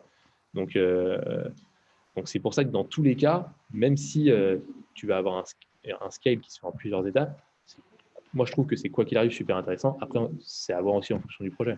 Mais non, mais aussi, en fait, dans ton modèle, est-ce que c'est grave si le matching pour des gros projets est fait à la main, pour des gros projets grands comptes versus Avast et tout ça? Le matching, il n'est pas fait à la main, parce qu'en fait, dans tous les cas, c'est même pas moi qui fais le taf. En fait, c'est-à-dire que moi, je suis dans une posture aussi où je Non, suis mais quand tu assembles l'équipe pour répondre à un pas moi besoin qui client, l'assemble. C'est pas moi qui l'assemble, en fait. c'est le client qui choisit en fait son équipe. Le client, il va pas dire, vas-y, moi, je vais prendre ce mec-là là-bas et je vais prendre ce mec-là. C'est comme le mec là avec Apple Pen, là, tu vois. C'est quoi, là. Bonne journée à tous ceux qui sont partis. Ouais, on déborde, hein, on ne dit pas au revoir, mais tous Ouais, ceux bah, qui... j'en ai tous, là, Bye bye. ça dérive un peu. C'est comme le mec qui fait, I have an apple, I have a pen. Apple Pen, tu vois ce mec, ça se passe pas du tout comme Non, ça. t'as En une fait, culture YouTube que j'ai pas. je vais te l'envoyer après. Si tu veux, fais une recherche, mais Apple Pen, tu vas voir, tu vas le trouver. Euh, et donc du coup, non, c'est pas le client qui fait ça, c'est les free. C'est les free qui arrivent, qui disent, OK, il y a un projet, c'est du e-commerce. Tu as un mec, genre, soit c'est des mecs qui ont des profils un peu dev, mais qui sont un peu des biz guys, qui sont un peu des chefs de projet digitaux et qui touchent un peu au code, etc. Et qui vont dire, OK, c'est cool, vas-y, moi j'ai mes designers, j'ai des développeurs qui sont en free avec qui je bosse, etc. Boum, on va se proposer en équipe. Et c'est comme ça que ça se passe. C'est pour ça que moi, je mappe autant ce que j'appelle les réseaux de co-freelancers au sein de la communauté, parce que c'est les free qui vont permettre de faire ça. Après, parfois, il y a des free qui viennent voir, qui disent, OK, moi j'ai besoin de ça, nan. Après, le client, il veut aussi faire les photos de ses produits dans son e-commerce. Et eux, du coup, ils vont pouvoir aussi chez moi trouver un photographe avec qui ils n'ont peut-être jamais bossé, mais avec qui ils ont peut-être jamais bossé, mais c'est pas grave, parce que là, à ce moment-là, je vais un peu accompagner le truc. Mais l'idée, c'est que Donc, moi, je crée à la fois donc le ton modèle est quand même plus scalable que celui d'une agence. Ça, c'est clair et net. mais 100 fois plus Ok. scalable. Bah, C'est-à-dire bien qu'en fait, sûr. Donc, de toute surtout que, façon, en fait, c'est ça la question de Mickaël. et puis aussi, ce qui n'est pas dans une agence, c'est surtout le côté production de projet. C'est-à-dire que même quand une agence prend des freelances, de toute façon, elle les met pas devant un client. Tu vois. Donc, tu as toujours un gars qui va s'occuper de faire passe-plat entre le freelance, il a fait son machin, eh ben, je regarde, et maintenant j'envoie au client. Ensuite, le client, il a fait un retour, eh ben, je rebalance pas ça. Moi, je fais jamais ça. Moi, en gros, je crée du matching, parfois pour qu'il y ait un peu de la. Pour qu'il y ait un peu la magie qui se crée si besoin, tu vois, je vais jouer un peu le rôle de Hitch, expert en séduction, où je vais un peu coacher les free pour leur dire les gars, votre proposition, elle est au-dessus, elle est en dessous, elle est machin, etc. Mais c'est très très peu de choses. En fait, par exemple, un commercial chez moi prend une charge, je pense, 20 fois supérieure à celle d'un commercial d'agence. Parce que simplement, après, tu n'es pas dans les projets. Ce n'est pas nous qui produisons les projets, ce n'est pas nous qui faisons ça. Mais on fait que créer un écosystème. Et en plus, plus le temps passe, parce qu'on est en train de faire une knowledge base en plus, plus le temps passe, plus tout ce knowledge qu'on engrange en fait avec les projets, on va dire voilà, quand tu as un projet de ce type, il vaut mieux l'aborder comme ça, comme ça, comme ça, comme ça, etc. Et ça crée une knowledge base. On pousse les articles de façon automatisée à différents moments de l'expérience de client et de freelance sur la plateforme, de façon à ce qu'après, derrière, ils aient une documentation, même pas une documentation de comment utiliser la plateforme, mais une documentation de nos bons tips pour faire des projets qui cartonnent sur plein de types de projets. Donc, ce qui fait que l'idée, c'est de faire grossir, grossir, grossir et de garder une courbe de coût qui soit assez plate, en fait. Tout ça, ce qui est scaling, j'ai posté une petite vidéo pour ceux qui sont encore là, très sympa sur les top 10 erreurs des entrepreneurs. Et il y en a une, c'est vraiment essayer de vouloir prévoir le scale trop fast alors que trop rapidement alors que tu n'as pas encore, En fait, il ne faut pas t'as négliger pas sa encore courbe avancé. d'apprentissage et sa courbe de compréhension des mécaniques qui font que le marché est ce qu'il est et comment il fonctionne en fait. Et c'est vrai que tout anticiper, c'est chaud. Et moi, il y a un deuxième truc que j'ai envie de dire aussi, c'est qu'on prend beaucoup en exemple des boîtes comme Facebook, des boîtes comme Tinder, des boîtes comme machin, où les gars, ils avaient un minimum viable product qui était genre super simple. Moi, personnellement, mon avis, mais ça n'est que mon avis, et peut-être que Mika, tu n'as peut-être pas le même avis d'ailleurs que moi, mais moi, c'est qu'aujourd'hui, avec le niveau de maturité qu'il y a aujourd'hui sur les produits que les gens peuvent utiliser sur Internet, c'est de plus en plus compliqué de faire un minimum viable product qui cartonne et qui reste très, très, très, très simple. C'est-à-dire que les gens, quand tu sors un outil vraiment codé, machin, avec une interface, avec un truc, les gens, ils ont une attente qui est que ce soit aussi bien qu'un Gmail, qu'un Facebook, qu'un machin, que des boîtes qui ont des milliards, qui ont des centaines de milliers de développeurs qui payent super bien, enfin, bref, voilà. Donc, qui a cette attente-là. Donc, aujourd'hui, le coût minimal pour lancer un produit qui est vraiment ouf, il est vraiment chaud et c'est ce qui implique que, parce que c'est de moins en moins facile de faire un minimum viable product qui soit cool, qui marche super bien et pas cher, et bah, ça implique justement de passer un peu sur du no-code pour tester genre, Il y a, alors là, ouais, là, moi, je distingue vraiment trois types d'innovation en gros qui ont des problématiques différentes. Il y a l'innovation d'expérience, genre tu veux faire un éditeur interactif type Google Doc ou Notion. Et là, effectivement, déjà, il faut être un boss en design pour y arriver et avoir des équipes de tueurs en front et avoir une très bonne vision de priorisation de fonctionnalités pour réussir à quand même, en moins d'un an de développement ou 6 mois de MVP, sortir son truc. Parfait. Pareil, Airtable, ils ne sont pas lancés en mode ah, on va faire un truc un peu dégueu en 3 mois et tout ça. Non, Airtable, ils ont mis, vu le niveau du X nécessaire pour faire un truc qui tient la route par rapport à la proposition de valeur, ils ont passé le temps qu'il fallait à cracher du design et du dev dans le vent pour faire un truc qui soit déjà un petit peu wow quand tu le sors. Ah, c'est surtout les trucs interactifs. Après, il y a l'innovation de service.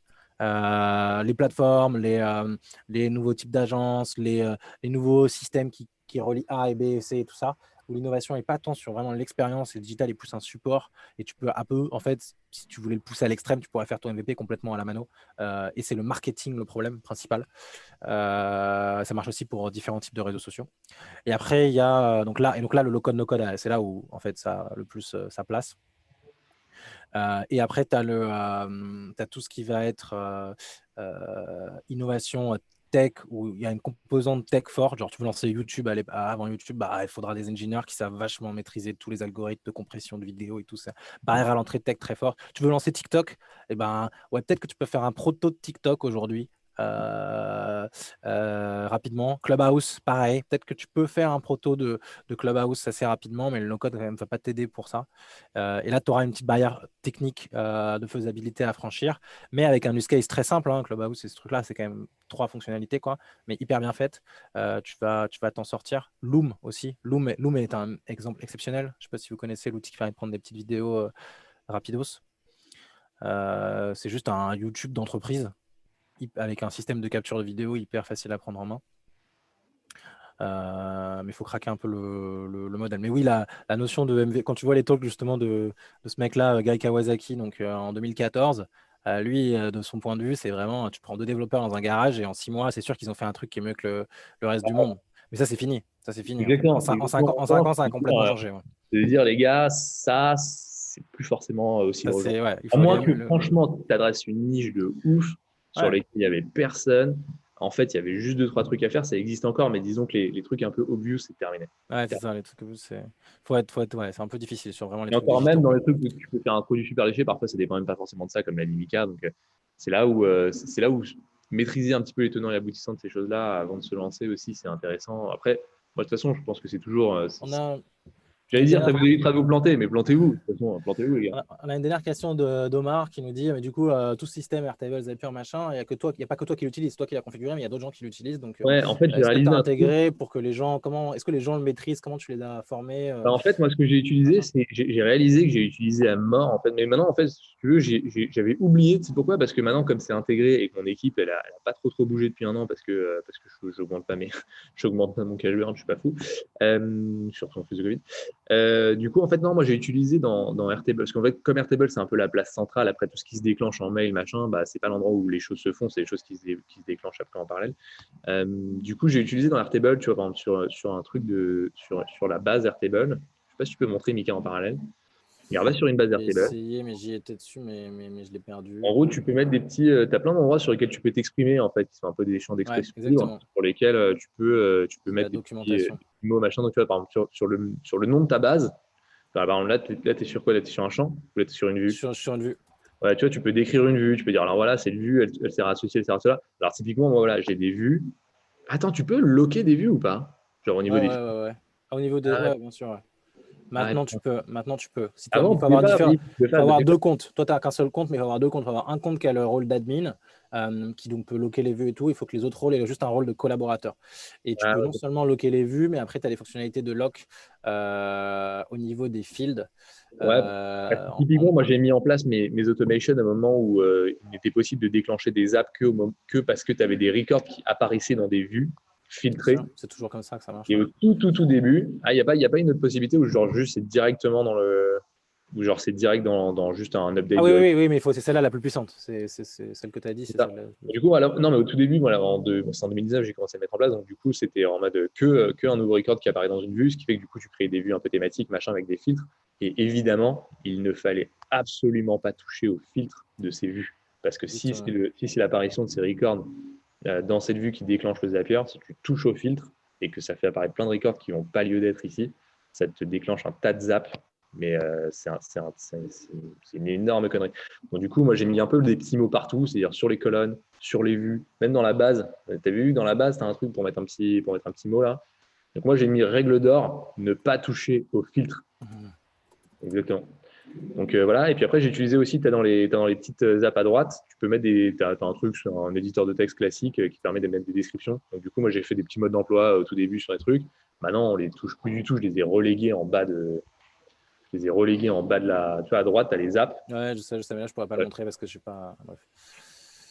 Voilà, tu fais une petite app machin où tu t'exprimes en mode juste du texte, quoi, voilà, petite description. Moi, j'ai fait des modes d'emploi, voilà comment faut faire ceci, voilà comment faut faire cela, machin. Après, là, aujourd'hui, on ne le regarde plus parce que le système, comme j'ai dit, il est assez stable. Tous les gens qui sont chez moi savent l'utiliser. Au début, c'était utile. Ça permettait d'avoir les bons réflexes. Mais effectivement, c'est intéressant. Et puis aussi, c'est intéressant de savoir écrire ce genre de description parce que ça te permet aussi à toi de bien intégrer ce que tu fais, de ne pas avoir de doutes, de passer un petit peu en revue aussi ce que tu as fait. Et ça, c'est toujours intéressant. Moi, je trouve qu'on ne valorise pas assez aujourd'hui la documentation qu'on peut faire autour de produits tech. Sur Airtable, ouais. Ouais. Et donc, du coup, ça fonctionne bien. Aujourd'hui, ça fonctionne tellement bien que bah, finalement, on n'a plus trop besoin. Trop cool. Bah, écoute, s'il n'y a plus de questions, merci d'avoir débordé et merci pour ce super webinaire. Il reste encore une vingtaine de personnes sur le webinaire. Voilà. Merci à tous d'être restés jusque-là, si vous êtes encore là ou si vous êtes partis faire autre chose. C'était top. Merci Yuri. Bah, merci à toi, Mika. Merci à tous de m'avoir écouté. Je ne sais pas si j'ai été chiant. M'ajoutez pas sur LinkedIn si j'ai été ajoutez-moi. Et venez me parler. De toute façon, moi, je suis assez preneur moi, de feedback déjà sur ma façon de m'exprimer, sur ma façon de balancer un peu des informations, etc. Donc, si vous avez envie de me lâcher un petit mot sur LinkedIn, c'est avec plaisir. Si vous avez des questions à me poser sur des projets que vous avez, il n'y a pas de problème non plus. Donc, open les mecs. Voilà. Les mecs et C'est les la filles, même. Ouais, quelle fille, bien sûr. c'est évident. Merci à tous. Voilà, donc on va clôturer le webinaire. C'est encore juste une minute. S'il y a une petite question, on ne sait pas quoi qui arrive, mais on va Mika, tu clôturer as le un temps. petit peu de nostalgie. Je vois que tu as du mal à quitter tout ce beau monde. Ouais, bah ouais, il faut se dire au revoir. Les gens me disent au revoir dans le chat, donc c'est sympa. J'aime bien lire les messages de au revoir. Accroche-toi. tu veux, on s'appelle après, comme ça ne termine pas de façon aussi abrupte. Je vais remettre ma super filtre Snapchat que j'ai quand même configuré. Donc, il faut savoir que les filtres Snapchat, bon, ça sera un épisode à part entière, je pense, mais c'est un outil no-code, hein. Donc, je ferai un webinaire pour expliquer à tout le monde comment vous pouvez créer le Ouais, ça, je l'ai vu et je le veux bien aussi. Moi, je participerai. Snapchat de votre boîte pour avoir l'air intelligent. Donc, moi, je suis le Mickey Start the Fuck Up. Voilà. Faut comprendre Pourquoi? Parce que vous en avez plein de différents, genre? Hein? Bah, en fait, tu as un outil no-code. Tu peux builder à partir de template ton propre filtre, quoi. Et d'ailleurs, moi, bon, je fais un peu ma pub, hein, mais moi, j'ai une super fille que j'ai fait rentrer il n'y a pas longtemps dans Upworks et qui, justement, est experte en création de filtres Insta, Snap, etc. Donc, elle te fait des designs et Ah tout ouais, avec mais là, des c'est. Voilà. et tout. Elle a vraiment charmé et elle bosse pour pas mal de boîtes, notamment côté cosméto, pour essayer justement voir quel effet ça fait d'avoir tel ou tel maquillage sur sa gueule et tout pour un public féminin ou masculin d'ailleurs aujourd'hui. C'est Ouais. et, Ah oui, ça c'est encore autre chose. Elle utilise sûrement, elle utilise sûrement ce truc-là, Lens Studio. ouais, c'est possible. Ouais. C'est voilà. Et donc c'est un truc où ils ont mis plein de documentation et tu as toute une communauté de freelance et aussi des influenceurs sur Instagram et plein de trucs qui se chauffent tous à faire des filtres. Et voilà. Donc moi, je me suis plongé dessus 2 heures en réunion où je servais à rien. Et j'ai réussi à faire ce super Mickey Star de Fuck Up. Voilà. Voilà. Omar a une question sur la copie backup. Oui, enfin, effectivement, bon, là, faut faire confiance à son prestataire. Il y a toujours un risque à choisir un prestataire, hein, que ce soit Airtable, que ce soit Zapier, que ce soit n'importe qui, hein. Mais après, eux, c'est vrai que c'est des boîtes tech de base. Donc, c'est dans leur cœur de métier d'implémenter la redondance et la cryptographie et la sécurité pour les différentes données. Donc moi, généralement, c'est vrai que j'ai tendance à leur faire plus confiance, tous des boîtes type Airtable, parce que voilà, ils sont au stade où ils sont utilisés par pas mal de grands groupes aux US et c'est une double licorne ou je sais pas quoi. Donc voilà, et c'est une équipe tech, donc eux, ils savent faire la redondance. La redondance, les problèmes d'OVH qu'a brûlé là, c'est surtout dur pour les petites boîtes qui avaient embauché un freelance, et le freelance, il n'a jamais le temps de mettre des trucs sur plusieurs serveurs, quoi. Il prend le serveur d'OVH, il code son propre petit truc, et si le serveur d'OVH plante, Ouais. bah, C'est vrai que ne pas avoir de redondance sur n'importe quel système aujourd'hui, c'est quand même enfin, le fait que voilà. ce soit puisse être optionnel, je trouve que c'est un peu problématique. Voilà. Après, il y a l'exportabilité des bases, de la data d'une base. Ça, c'est un sujet. C'est pas hyper exportable aujourd'hui sur Airtable. Tu peux le faire table par table en faisant l'export CSV. Ouais, c'est un peu chaud, quoi. En un, fait, si tu as un envie petit de le peu faire, relou. tu peux devoir doubler ton taf, surtout parce que le problème, c'est qu'à la limite, tu peux faire un export à un moment donné manuellement si tu as envie, tu vois. Mais, euh, mais faire en sorte que tout ce qui se passe dans ta base va se resynchroniser sur des copies régulières, bah, c'est un petit chantier à part entière, hein. Donc, ouais. Après, si tu trouves une super solution, vas-y, hein, why not? Il y en a beaucoup de gens qui en parlent sur les forums d'Airtable. Sur les forums d'Airtable, il y a plein de gens qui en parlent, des mecs qui ont développé des solutions custom et ils te font payer 300 euros pour avoir le truc qui tourne par mois en backup annexe d'Airtable. Ils ont développé des trucs même, quoi, qui vont scraper en fait toute ta base Airtable tous les soirs en se connectant avec l'identifiant de ton compte et générer automatiquement le backup en Excel ou des trucs comme ça. Toi, tu dis scraper aussi, toi. Scraper. Bah, en fait, alors pour la notion sur API de Zapier, c'est Zapier, ça connecte des API. Donc c'est pour ça que tu dis le Zapier.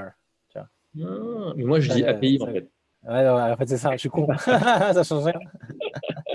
Ouais, mon explication était pourrie. Bon, là-dessus, on va fermer le webinaire. Merci à tous. Salut à tous. Pas À plus la prochaine. familier avec mes mauvaises explications en anglais. Allez, au revoir. Au revoir.